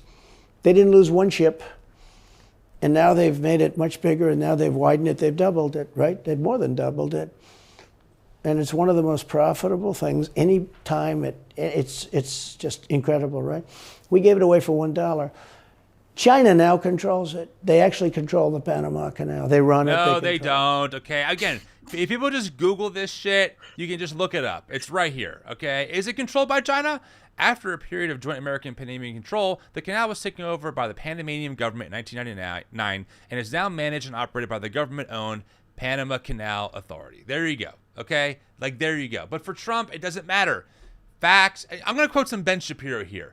Facts don't care about your feelings. Okay? And it's just frustrating to see Trump just ooze so much misinformation that, again, let me just once again say that our American journalist, Tucker Carlson, America's finest journalist, is just like, yeah, no, that tracks. Absolutely. Yeah, no questions here. I mean, again, this is the hard-hitting journalism of Tucker that Fox News couldn't take.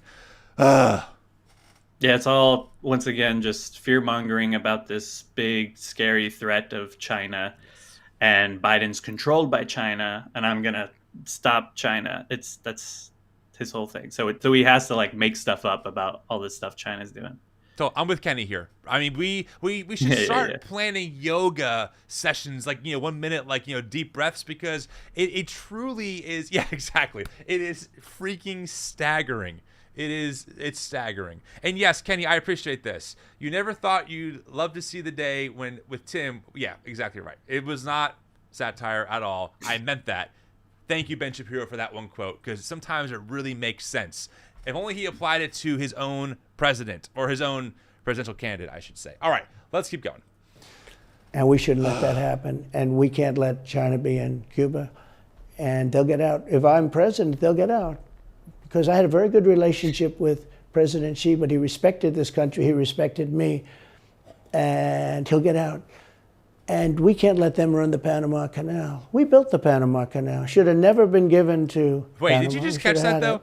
He said a second ago it was controlled by China. Then he says we can't let them run the Panama Canal. So, which is it? Do they control it now, or can we not let them? How does that work? Just help me understand. Yeah. Anyway.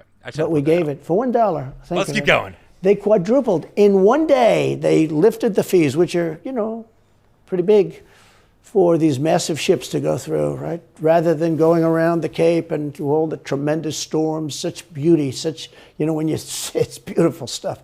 But you didn't want to get caught in those storms. Those were storms that wiped out the biggest ships.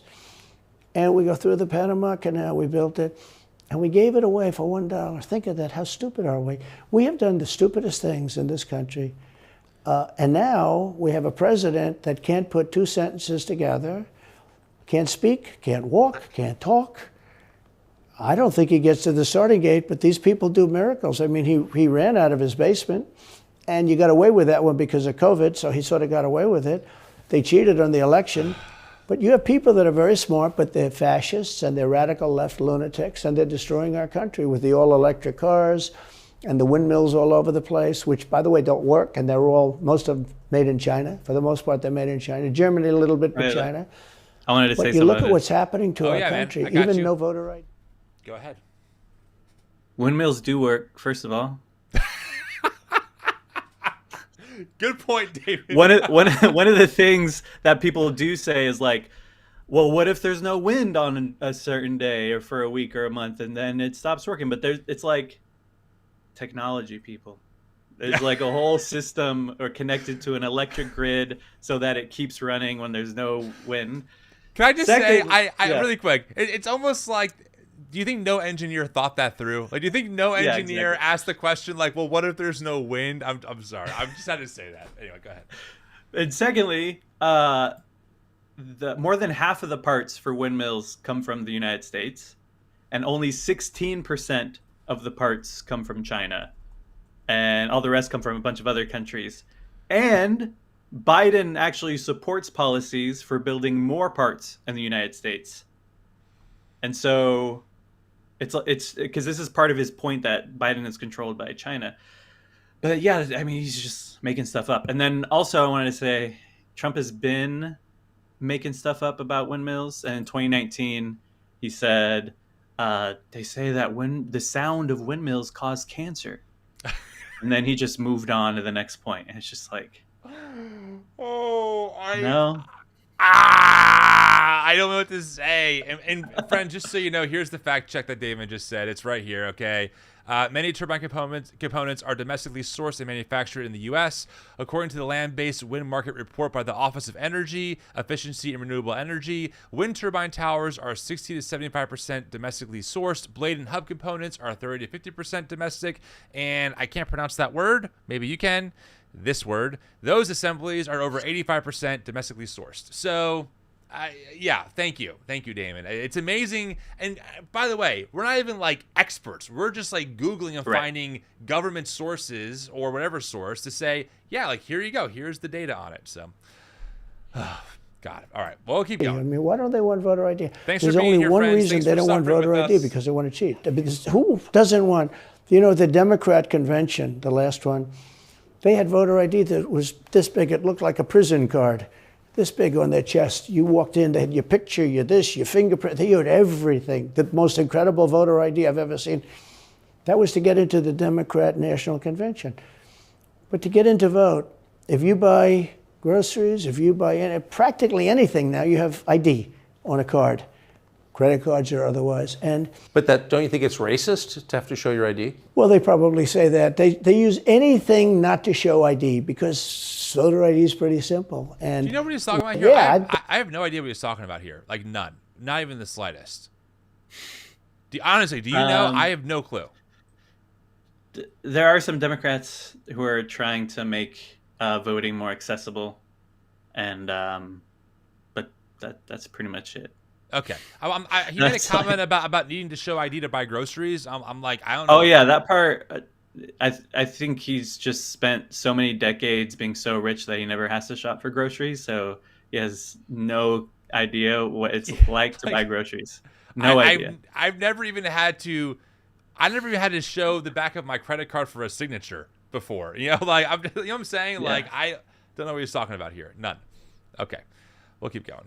And we shouldn't let that happen. And we can't let China be in Cuba. I think I messed up here a little bit. Hold on. Can't walk, can't taxes. Who wants high interest rates?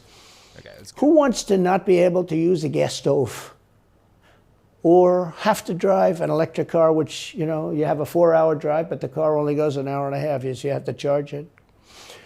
The happiest moment for somebody in an electric car is the first 10 minutes. In other words, you get it charged, and now for 10 minutes. The unhappiest part is the next hour because you're petrified that you're not going to be finding another charger. People, I'm saying, I'm not knocking electric cars, they're fine.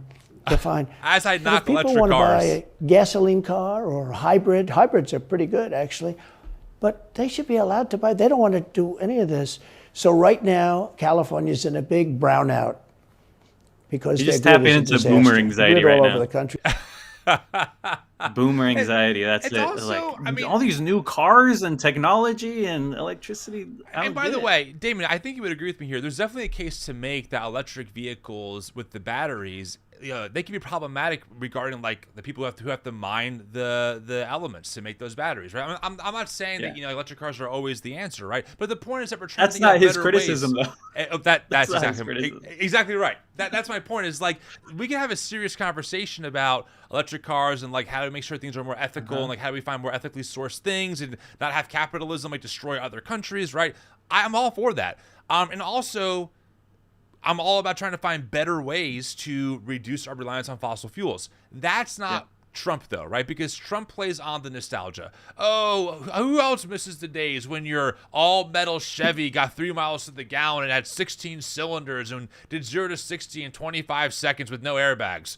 That's me. I miss those days. We have to go back to those days. Like there's no sense of how do we have progress? How do we move forward? How do we find better ways to do things? It's just like a dunk on anyone's attempt to do better, which is just incredibly frustrating.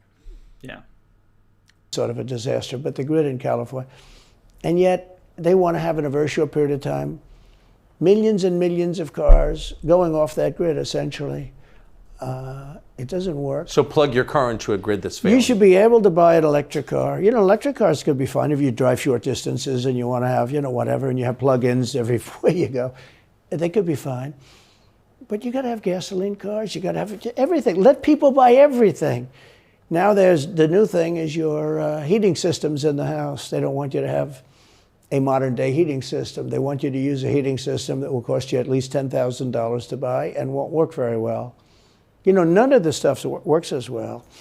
One of the things I did with EPA is you have states, many states, most of the states have so much water. You know, it comes out of heaven, right? The water pours down and you have it. It's there. It's got to Out of heaven. Go wherever it goes, Like into manna. the oceans, whatever. It's not like a big problem. Now, in some states they have a problem. You know, you have some desert areas and all, and for that it's okay.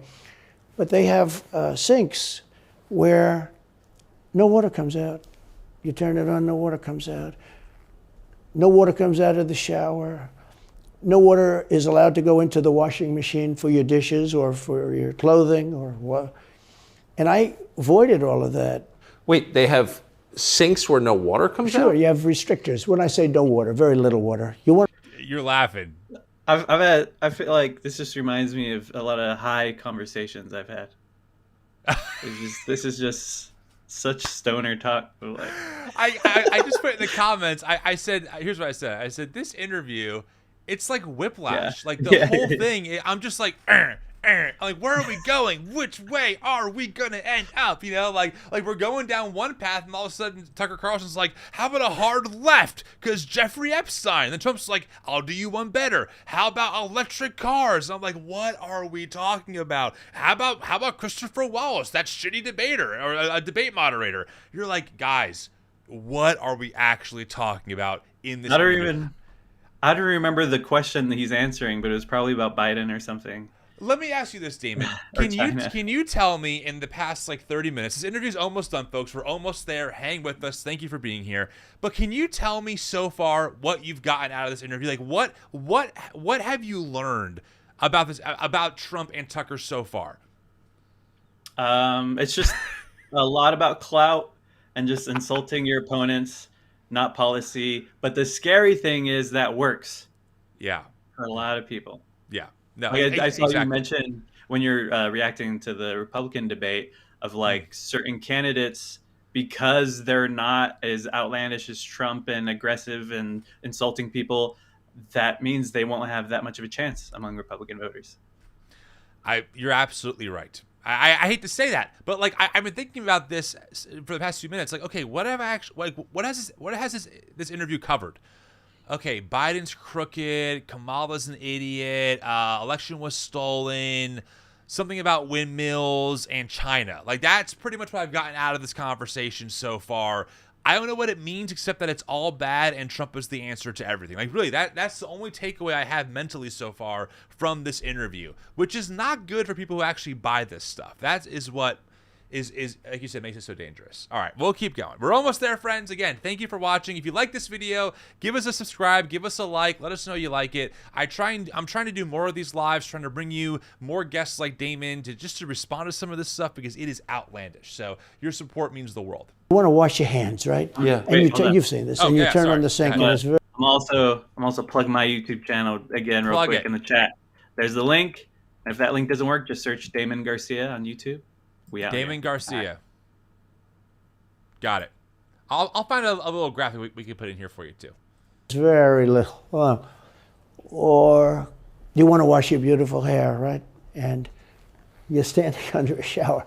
Then the suds never go. If the water comes out very slowly. I'm sure you've seen this. It usually takes place in new hotels and new homes. Yeah, you take a drill and take the they have limiter out. Well, you can, but now they make it so you can't do that so easily. They have a restrictor. It's called a restrictor. And it restricts the water from coming out. So I ended all of that, and you have to see these, they let the water come out. You know what people do? They wash their hands 5 times longer, or in the washing machine, they'll press for their, let's say the dishwasher, they'll press it, then they'll press it about 7 or 8 times. Yeah. They'll end up using more water, and it still won't be very good. I met with the head of Whirlpool. They were practically going out of business during my administration, and they said to me, from Ohio, incredible, great state, I love Ohio. And they were really doing badly because people Love were Ohio. dumping washing Love machines Ohio. all over, mostly But it from sucks. South Korea, but also from China. And he was explaining it's just a terrible situation. I said, let me ask you, how's the quality? He says, we're better, but they are good enough quality. But, of course he's going to say that, but, they are better. He said, but they don't allow us. They're dumping these machines. They're cutting us in half. They're killing us. And on top of it, the government won't let us use water in our machines. I mean, he shows me like a quarter of a bottle of water. That's supposed to be washing clothing. And I freed it all up, and I put tariffs on these countries that were selling and the machines coming into the country. And that company went from all the washing machine companies, they make washing machines, they make dryers, they make all of the different machines that do this kind of work, including dishwashers. And they went from a disaster area to being just thriving. But can I ask, they love me in that part of Ohio. Well, I bet they do, but why should EPA, no one at EPA was elected by anybody, Yeah. why do they have the power to decide how thought much you gave water up for your a washing second. machine uses? Shouldn't Congress in a democracy get to vote on that? Yeah, you could tap. say that. They do things that are not very... So how do you, that's my question, how do you, if you get elected again, you go back to Washington, how do you keep the agencies under control? How do you keep FBI? Really quick. We have to talk about this really quick. Trump gets to appoint people too. I mean, this is like part of the process, right? Is that a president gets to elect judges, you get to elect people to different positions. That's very normal. What they're doing now, again, this is how propaganda works, is they're taking a very normal thing that Trump has done, and because people that they maybe didn't vote for or don't like get the same privilege, now it's, well, they weren't elected. The EPA wasn't elected. It wasn't elected. So it's really resentment politics at work here instead of the very normal function of a president using their power, of course, with checks and balances, to appoint people over positions to make sure that things get done. I mean, Trump, for example, appointed Betsy DeVos over our education system. She wasn't elected, and she was actually a horrible choice because she is someone who wants to gut the public education sector. But we don't go, well, she wasn't elected. Like, we understand that voting for Trump or Trump in power gets that privilege and that authority to appoint someone like Betsy, right? So just an important, it's small, but it makes a big difference because those little limericks of, well, they weren't elected, that sits in someone's head and they go, good point. I didn't know the EPA isn't elected. They should be abolished. It leads down a very disturbing path that I think is more authoritarian than democratic, frankly. Yeah. Specifically under control. The way you do it, like I fired Comey, that was a big deal. A lot of people said, and I fired him very early. Somebody said, oh, I wish you would have fired him. There was a real question about firing him anyway. You understand, because, when they have a 10-year term, there is a question. I fired Comey. That was a great thing. If I didn't fire Comey, maybe I wouldn't be talking to you, or I'd be talking to you about real estate or something else other than politics, right? That was a coup, in my opinion. That was a very sick deal. That was the insurance policy. Yes. You remember the insurance policy? Oh, she's going to win, darling. She's going to win. But And there you go, friends. There's the evidence that it was a coup. She's going to win, darling. She's going to win. Fact, observed. There's your data. A coup definitely happened. I mean, that's again, like to your point, Damon, you've been saying this a million times now. There's actually no evidence that they present. It just is a word, and they just move on, pretending like it's automatically just a proven thing, even though it's not. She doesn't. We have an insurance policy. An insurance policy was what they were doing. And we caught them with that. That was a very important tweet or whatever it was, text. It was a big deal. That was a big deal. The insurance policy. She's going to win 100 million to 1. That's not good odds. At least they gave me one, right? 100 million to 1. But just in case she doesn't win, we have an insurance policy. And everybody said, that's strange. That's strange. But we caught all that because I fired Comey. Because when I fired Comey, it was like throwing a rock into a hornet's nest, into a nest of bees, and the place went crazy. So when you were president, are you confident that you knew everything, say, CIA was doing around the world? No, I'm not. It's a very interesting group of people. I had very good relationships, I thought. But I was a little surprised when I got out that, things go on. Look, it's... What were you surprised by? I was surprised. I think that some of the people... exhausting. I was surprised that there was... I had a group of people. Look, we killed many using the CIA, I have to say this. He was very not- bad actors. We were very Trump good was at not it. Go ahead. prepared. Trump was not prepared for the follow-up. What were you surprised by? Yeah. And he tried 3 times. Was surprised by. Now he's move on to something else. Yeah. Right. Right. Yeah. I'm glad that this interview is almost over because my brain is I can feel it just melting from my my skull. Jesus. You look at Soleimani, you look at al-Baghdadi, bigger than Osama bin Laden. I mean, Osama bin Laden, but al-Baghdadi did ISIS, and he was rebuilding ISIS very strongly. And that was the CIA that did that. That was really us that did that. Yeah. That was really us that did that. And Soleimani was us that did that, not so much CIA. But we did some very good work with the CIA. What I started, when I looked at the 51 intelligence agents saying that was the laptop from hell was Russia disinformation, when I took a look at that, I said, that's a horrible thing. They knew it wasn't. They knew it was not. And by the way, you're talking about cheating on the election? McLaughlin and Fabrizio, great pollsters, they said a thing like that plus other things meant anywhere from 10 to 17% of the vote would change. Whatever happened to Mike Pence? You've always been nice to Pence. Okay, la, we're talking about this, that. What happened to Mike Pence? It's just wow, where, again, Tucker's hard-hitting journalism it's on display, friends. Okay, we're talking about Mike Pence now. Okay, Tucker, talking about Mike Pence, let's hear Trump's response. Never heard you criticize Pence. You've defended him in public many, many times. He's out there attacking you. What is that? I'm sorry. I had to bring this up. Look at this. You ready? We get ready. Trump calls Mike Pence delusional and sharpest attack yet on his former vice president. This was over a month ago. Before this interview happened. Again, Tucker, is this what you call journalism? Where are you pulling your data from? I mean, where they brought a freaking gallows to hang the vice president, and Trump criticized Pence incredibly harshly during January 6th for not following, Trump's command. And Tucker's like, "You've been so nice to Pence. You've just been the nicest guy to that old chum." I don't know. Yeah. It is crazy. When he switched that question to Mike Pence, it reminded me that Tucker hates Trump. There was texts that were leaked from the whole Fox News investigation of him saying he hates Trump. And the thing is, it's just mutually beneficial to do this interview he's doing with him. Yeah. So Tucker is he's fake a lot, but he's being very fake this whole time. It's just an agenda. Great point. All right, we're getting there. President. You got to understand, in my opinion, Mike Pence had the absolute right to send the votes back to the legislatures. The Democrats and everybody said, you don't have the right. In other words, what I said, is he a human conveyor belt? You mean if he finds fraud in Pennsylvania, in Georgia, in any of these states, Arizona, he has to send them to Mitch McConnell, right? That's right, sir. Well, if he finds fraud, he has to? Yes, sir. I said, so he's a conveyor belt. Boom, put him in. I said, I don't agree with that. And we had some lawyers, not all, we had some lawyers that said, no, you do have the right to send them back to the legislatures Giuliani, to who's be now rechecked. disbarred. Because if you looked at what went on in Wisconsin, who, by the way, now agree with me, Wisconsin has been virtually, other than the fact they're not allowed to do anything statutorily, but Wisconsin has been, what they found is incredible. We won Wisconsin. But Mike Pence had the right.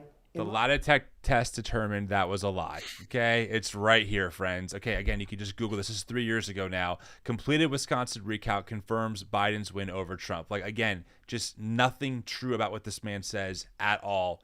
Hard stop. Opinion to send him back. Do you ever talk to him now? No, I haven't spoken to him in a long time. I was very disappointed in him. I didn't want to do what Thomas Jefferson did. Thomas Jefferson, it was Georgia. And it was, hear ye, the great state of Georgia is not capable or allowed to tabulate their votes. And Thomas Jefferson, who was the vice president, said, is Georgia sure that they cannot tabulate their votes? Georgia is sure. He didn't send them back and have them redo it. He said, we will keep the votes of the great state of Georgia, for Thomas Jefferson and his president. I didn't ask him for that. Could have done that too, but I didn't. I thought that would be turmoil. I asked him to send him back to his legislature, to the legislatures, in Wisconsin, let's say. But why didn't he? I mean, you'd worked together for 4 years. You're the president. He's VP. You say you're aligned on everything. Ridiculous. I think he got very bad advice. I really do. Now, let me tell you what happened. Advice from lawyers Trump appointed. Yeah, right. From Bill Barr, who's like, this thing wasn't stolen. You can't do that. So please just go through the normal procedure and just certify the process, and we'll call it a day. And there's Trump like, no, I have this story about Thomas Jefferson that I could have done, which again I can't even tell coherently. I mean that's sincerely like that story makes no sense when you read it out on paper the way that he described it. But again, people just. Oh, okay, yeah, that makes sense. Thomas Jefferson in Georgia, sure. I guess he's like Trump. It almost feels like Trump speaks intentionally convoluted and messy, and that way people just get confused and think, okay, like I believe you because I can't follow because you're just some kind of genius. When in reality, he's just uninformed and ignorant. I mean that's what's going on here. But anyway, okay, woo, friends. Yeah, I want to talk a little bit more about that point. Oh, go ahead. After this video is done. Because I want to go a little bit deeper on that and the way he talks and how confusing it is intentionally. Okay, so we'll do that after the video? Yeah. You got it, my friend. I'm here for it. Friends, thanks for hanging in. We are almost there. Home stretch. Let's do it. A few people. You've come this far. I think his lawyer was in the room too. His lawyer was very much against it. There were other lawyers that felt you could do it. It was one of those things. I think you could have done it. I think you can always do something if you see fraud or if you see problems. But it's very interesting. So after the election was over, the rhinos got together with the Democrats and they redid the election, so you couldn't do it anymore. So then I called the people. I said, so in other words, you're saying I was right. You could do it. Yes, you could do it. In other words, they took the Voting Act and they redid it so the vice president no longer has the power to do what I said he could do. So when that happened... First off, they did not redo the election. Okay, again, friends, NPR, this is easily sourceable stuff, December 23rd, 2022. What they did was they essentially made something that was maybe a little ambiguous, even though it's been interpreted consistently the same way, that no, a vice president does not have the power to do that, and they just made the language clearer. Okay, as this person said here, who is the director of the election law program at the College of William Mary, imagine that there was a law in the books requiring you to travel by horse and buggy. That is what the Electoral Count Act is like. It was an outdated law with old language, and they simply updated it to reflect modern language to make sure that we were all clear and that it was not ambiguous at all. That's what we're talking about here. But again, for Trump, that was the smoking gun, that he had all this authority and that the deep state, or the rhinos, patched it. Okay. I just need to point that out. Said, wow. So, and you'd look some of these Democrats in the eye and they'd say, he has absolutely no right to do it. And immediately after the election, they met rhinos, could name them all, and Democrats, and they approved legislation that takes away the right of the vice president to do it. So I said, propaganda so in you're real saying time. I was right. In real time. The vice president did have the right to do it, and they said, yes, he did. So if you're saying they stole it from you last time, why wouldn't they do the same this time? Oh, well, they'll try. They're going to be trying, yeah. Oh. And not only me, Look, DeSantis is out. I think he's gone. So he was at a level. People have figured him out. He's gone. But if somebody else got in, other than me, they'll go at him just as viciously as they did me. These people are sick. They will go after them. And a lot of people say they won't be able to hold up. I do get credit for holding up quite well, I must tell you. I think it's... How do you do that? How do you get indicted, every week and stay cheerful? I think it's a lot easier because I'm so high in the polls, because it means the people get it. The people see it's a fraud. The people see it. Like this horrible district attorney from just a little while ago. Why did I from essentially Atlanta, it's Fulton County. She said, basically, I don't have any right to challenge an election. Well, what about Stacey Abrams? What about Hillary Clinton? What about all of these Democrats that are still challenging my election? The same people. Go ahead. Fannie Willis did not say he doesn't have any right to challenge the election. She said he didn't quote, abide by Georgia's legal process for election challenges. Yes. That's what she said. Also, let me point out something to all of you. Stacey Abrams concedes Georgia race to Governor Brian Kemp. Like, the whole point is that, like, actually, is this the right one? Yeah, right. This is the right one. Yeah. She conceded to Georgia Governor Brian Kemp on Tuesday in the rematch in their 2018 race. So, wait, hold on. Maybe I have the wrong article here. Was this when she actually lost the election of Georgia? Maybe it's not. Let me look. This is I think this is correct. Stacey Abrams, regardless of this article, doesn't matter. It doesn't matter regarding my point anyway. But what I'm trying to say is that Stacey Abrams, like, she conceded, meaning she didn't try and overthrow the election process. People are allowed to say whatever they want. I mean, in theory, Hillary could still say today, Trump stole the election from me. It was definitely rigged. But when you try and commit a conspiracy to actually overthrow the government, right, to actually say, no, we're going to conspire with other people to rig things to make it go our way, that's where the problem is. And so, again, Trump and his team are trying to spin this like as like a free speech issue. It's not about free speech. It's what he did with people in his team, with people like Mike Stone and others, to literally try and overturn a legitimate election. Yeah. You can complain all you want. That's different. Yeah. Making actions to try to overturn it is the difference, because Hillary Clinton also did say that if it wasn't for Russian interference, she would have won. And so that is like a verbally challenging it, or verbally like criticizing it and doubting it, but she didn't do anything to try to overturn. Yeah, exactly. I mean, Al Gore and Bush, it was the same thing, you know. And there's other situational or contextual things that happen, but again, people can claim whatever they want. It's when you try and actually overthrow the freaking government that it becomes a problem. All right, we'll keep going. He's challenging an election, challenged my election. And they did it with slates. They did it with all sorts of things. They were very bad about it. But basically, they're suing me, and they're saying, you don't have any right to challenge it. If you challenge an election, we're going to indict you and put you in jail. So what they're doing is they've weaponized, and don't kid yourself, the DOJ and Biden and the whole group, they're watching all of this stuff. They love the local stuff. You know, the DA in Manhattan. Not only that, they put one of the DOJ top people into the Manhattan DA's office to run things. They don't even have a case against me. It's not even a case. Everyone says, even the Democrats say, you can't bring these cases. You have no case.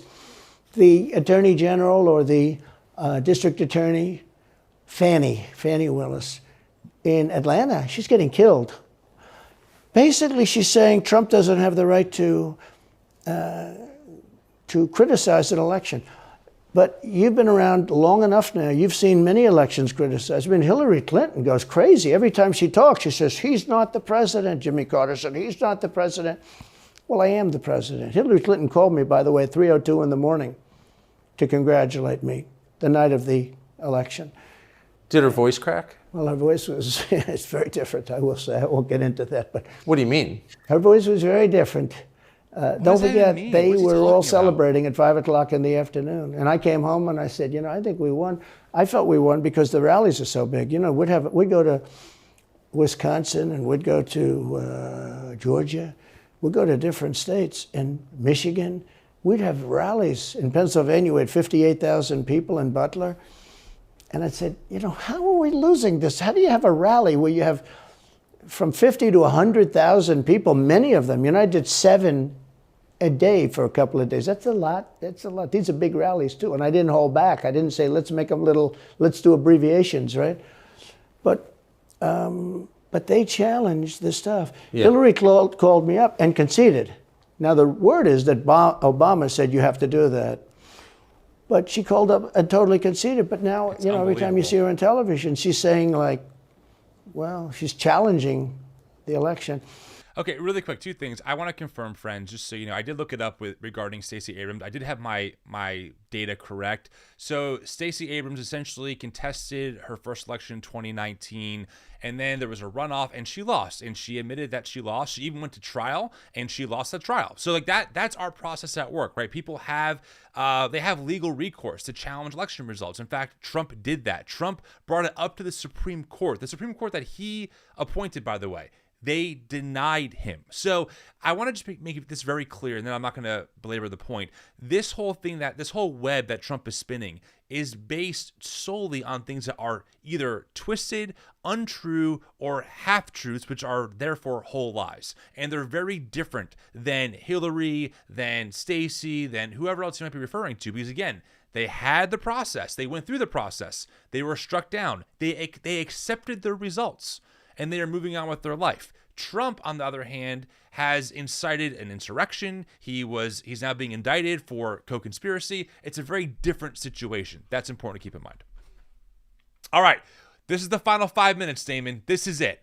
Friends, you've made it this far. Let's do it. Do you think so? That would mean that she should be indicted, but that would mean also that Stacey Abrams in Georgia should be indicted because she still thinks she won the election for governor. She still thinks that. She's never recanted. And do you think Stacey Abrams will be indicted for that? No, of course not. She won't be. The Democrats don't get indicted for things like that. They don't get impeached. No, it's a different thing.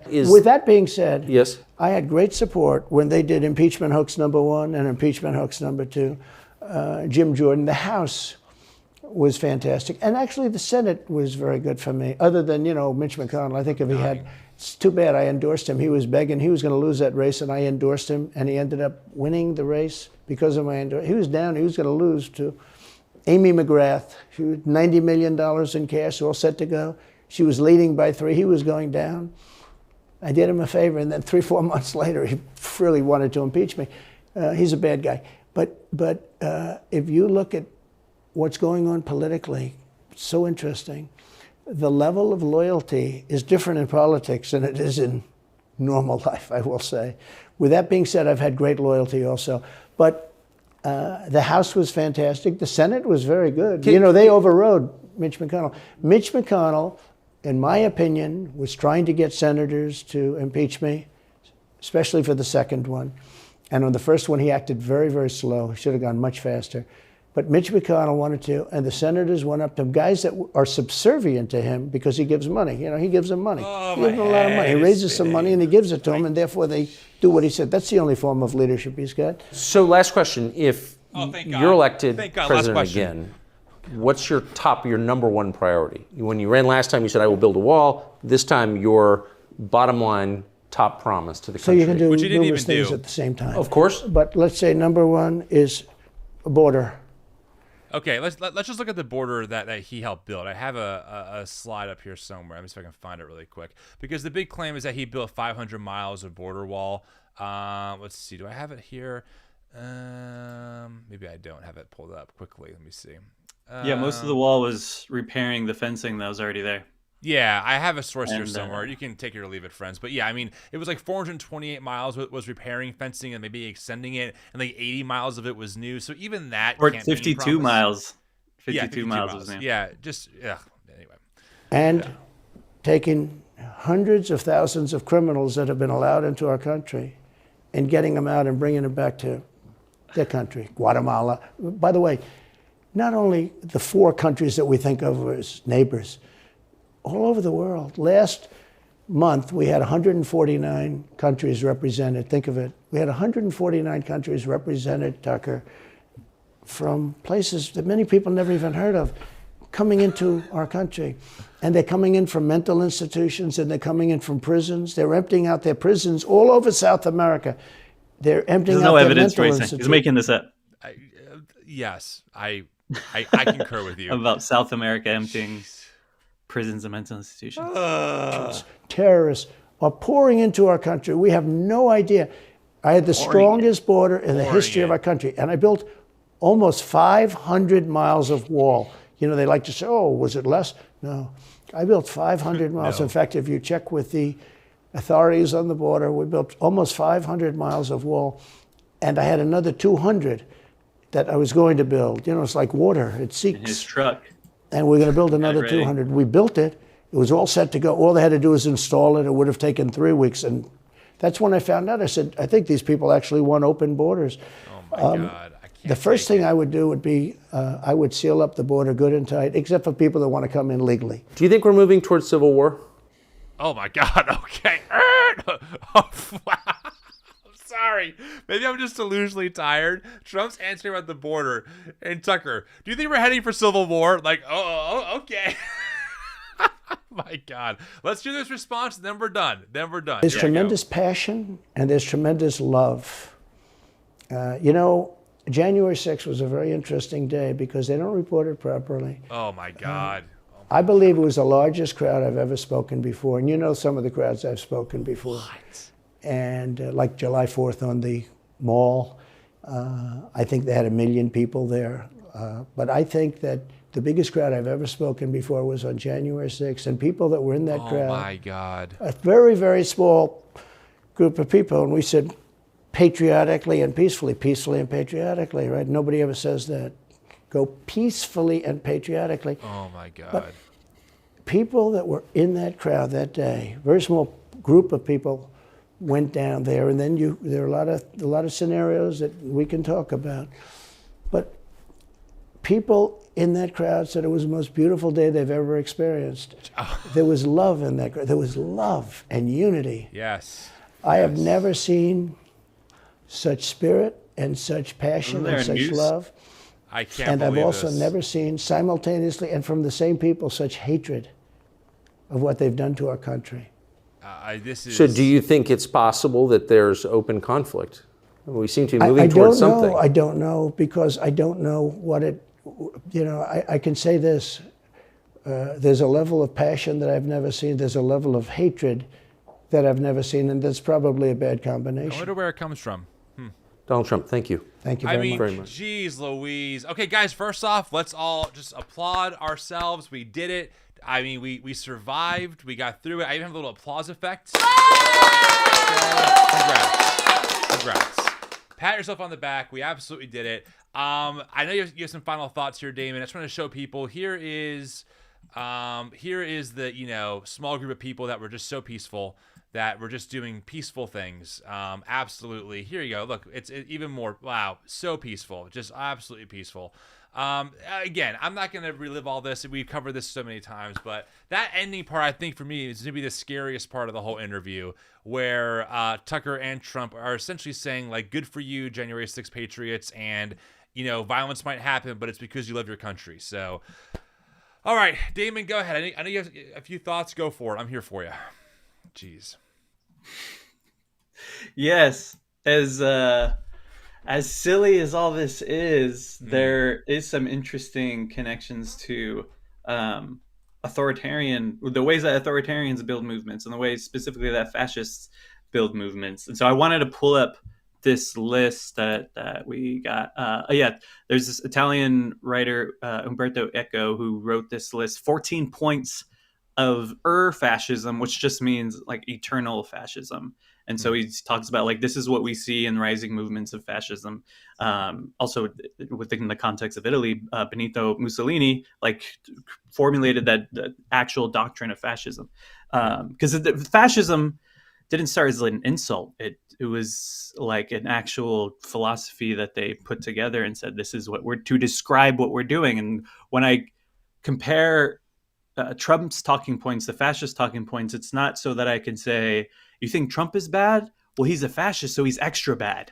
Right. Not at all. I'm using the word as a descriptor of patterns that we've seen before. And so let me just say real quick, I'm not going to read this whole thing, but just real quick to run through: the cult of tradition, the rejection of modernism, disagreement is treason, fear of difference, appeal to social frustration, the obsession with the plot, the enemy is both strong and weak, pacifism is trafficking with the enemy, contempt for the weak, everybody is educated to become a hero, machismo and weaponry, selective populism, and your fashion speaks newspeak. But first of all, I want to say this obsession with the plot was like his whole China stuff, which is this we're under siege by this foreign shadowy force that you must give us more power to protect you from.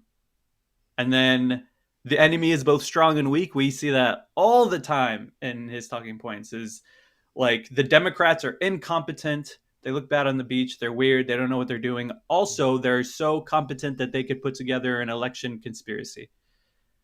and which is like a weird faith in the Democratic Party that I don't even have, that they're that competent. Not even. Joe Biden can hardly walk. Also, he rigged the whole election. It's like, okay. Yeah, or China is this big scary force that's taking over the world, but also like we can't like they're not doing what they're actually wanting to doing in Panama Canal. We could still stop them, and like it's and yeah, the enemy is both strong and weak is a big thing. And then the last one I wanted to mention is newspeak of like in the direct quote here, and this is from a much longer essay. You could just search or you are fascism, 14 points. But he says all the Nazi or fascist school books made use of an impoverished vocabulary and an elementary syntax in order to limit the instruments for complex and critical reasoning. And so that's part of why he's just rambling and saying all this weird, convoluted, unrelated stuff. And also why he does not want to be in a situation where he has to debate policy with the other Republican candidates. Yeah. It's let's just repeat slogans and insult people and make people think like, this is it. This is what it means to decide who the president should be. And let's avoid any sort of complex thinking or critical thinking about my policy positions, the differences between Trump and Biden, and what they would actually like enact. And it's like, it's these are points that we've seen before, and these are tactics that people use to gain a lot of power very quickly.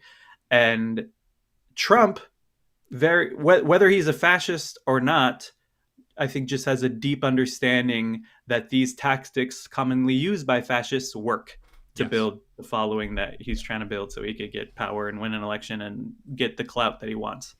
Yeah, I often say that you know, I tend to do my best not to assign just blanket labels to people like, oh, he's a fascist. But I can definitely say that Trump is drawing on fascist tendencies and policies that we've seen in the past in other places. Now, of course, it looks different in the U.S. compared to somewhere like Germany or Italy, right, in the 1930s and 40s. But it's a lot of the same playbook, which obviously will only give rise to more and more violence. So, I agree with you on that. I think it's important too that like making these comparisons and looking at fascist similarities shouldn't be so that we could tell other people, look, Trump's a fascist, you're following a fascist, or you agree with Trump, you're a fascist. Yeah. I think because that shuts down any sort of open-mindedness, and they're not going to listen to what you say. But rather, it's important for us to see these similarities with fascists internally so that we can like dissect this better as we notice these patterns that have been here before and are here again, or never left really, and help us understand what fears and anxieties that Trump is actually tapping into with his supporters so that we can have those conversations better. Yes, I totally agree with you 100%. Damon, this was something, and I'm glad you were along on the ride with me. I really appreciate that. I do want to plug your YouTube channel before we get ready to wrap up here. I have it right here because I'm a professional. Boom! Damon Garcia. All right. Look at that. 6,000 subs, dude. That's awesome. So go follow Damon, my friends. Damon does great work. He's a great author. We're going to be attending Theology Beer Camp in October together. So it's just going to be a great time. So you'll be seeing more of Damon around our channel and our YouTubes. I'm sure on the podcast again soon for sure. Damon, I appreciate you coming on. Any final thoughts you have before I let you go? Thanks for having me on. This was a really good conversation. I'm glad we were able to actually talk about like serious things and policies instead of just being like, isn't Trump so silly? Yeah. Because that's too easy. That is too easy. But and the last thing is, follow me on YouTube. I make a lot of content talking about the intersection between religious and political news and explaining it, given the historical context and all that. And I'm also on Instagram. Who is Damon? Give me a follow on there too. And you can send me a DM and be like, hey, I saw you on New Evangelicals live stream. That would be cool. Awesome. All right, my friend. We'll talk soon. Thanks, Damon. Sounds good. See ya. Bye-bye. All right, friends. There you go. We did it. And I want to echo Damon's final thoughts here briefly. Listen, it is low-hanging fruit to make fun of Trump. It's low-hanging fruit to criticize him for speaking gibberish. The reason why we did this video is to help you understand what's behind some of this stuff, the rhetoric, and honestly where it leads. I mean, it's so important that we are more informed than ever. Luckily, there are amazing scholars and people like Damon who are doing the work trying to bring us up to speed on, hey, this is not new. This is historical. Here's how it works. Here's how we can better defeat it. And I want to echo Damon's point that screaming at people and calling them fascists is not a good tactic. I'm sorry. It's just not. It does not change people. I was not changed by people calling me names, and I was very different than who I am now. I grew up in conservative evangelicalism. I was not affirming. I was pretty conservative. It's all I knew. I was not convinced of better positions by being called a homophobic bigot. I was convinced by people sharing their stories, by people asking me questions that I didn't have good answers to. And I think that's the approach that we have to have. Now, that being said, the tension is that this is urgent. Trump is trying to run for president again in 2024. We know how dangerous that can be. So we definitely have work to do. It's important that we do our best to stand up and with our neighbors who can't always have the same level of visibility that other folks have. And it's important that we do the work, that we listen to people who have done the work to better inform ourselves. Hey, I appreciate you joining in on this live. We are a nonprofit organization. That's how we're able to make all of this work happen. We just started our Many Hands Make Light Work giving campaign. We're doing some amazing giveaways this month. You can enter to win a co-host a podcast with me. You can enter to win some merch, some free coffee in our first ever TNE mystery box. If you make any donation of $30 or more, or sign up to be a monthly donor at any amount, you will be entered to win at the end of this month. So please do that. All the money goes right to the organization. It's overseen by a treasurer, by an accountant, by a board of directors. We are ethically responsible and financially transparent with our money. You can go to our website and see where all the money goes. There are no secrets here, okay? I appreciate your love and support. I hope you enjoyed this video. If you do, please share it. It would mean the world to us, and I'm sure I will see you probably pretty soon. I have some other stuff I'm cooking up, and I'll see you back here on YouTube soon. Have a good one, friends.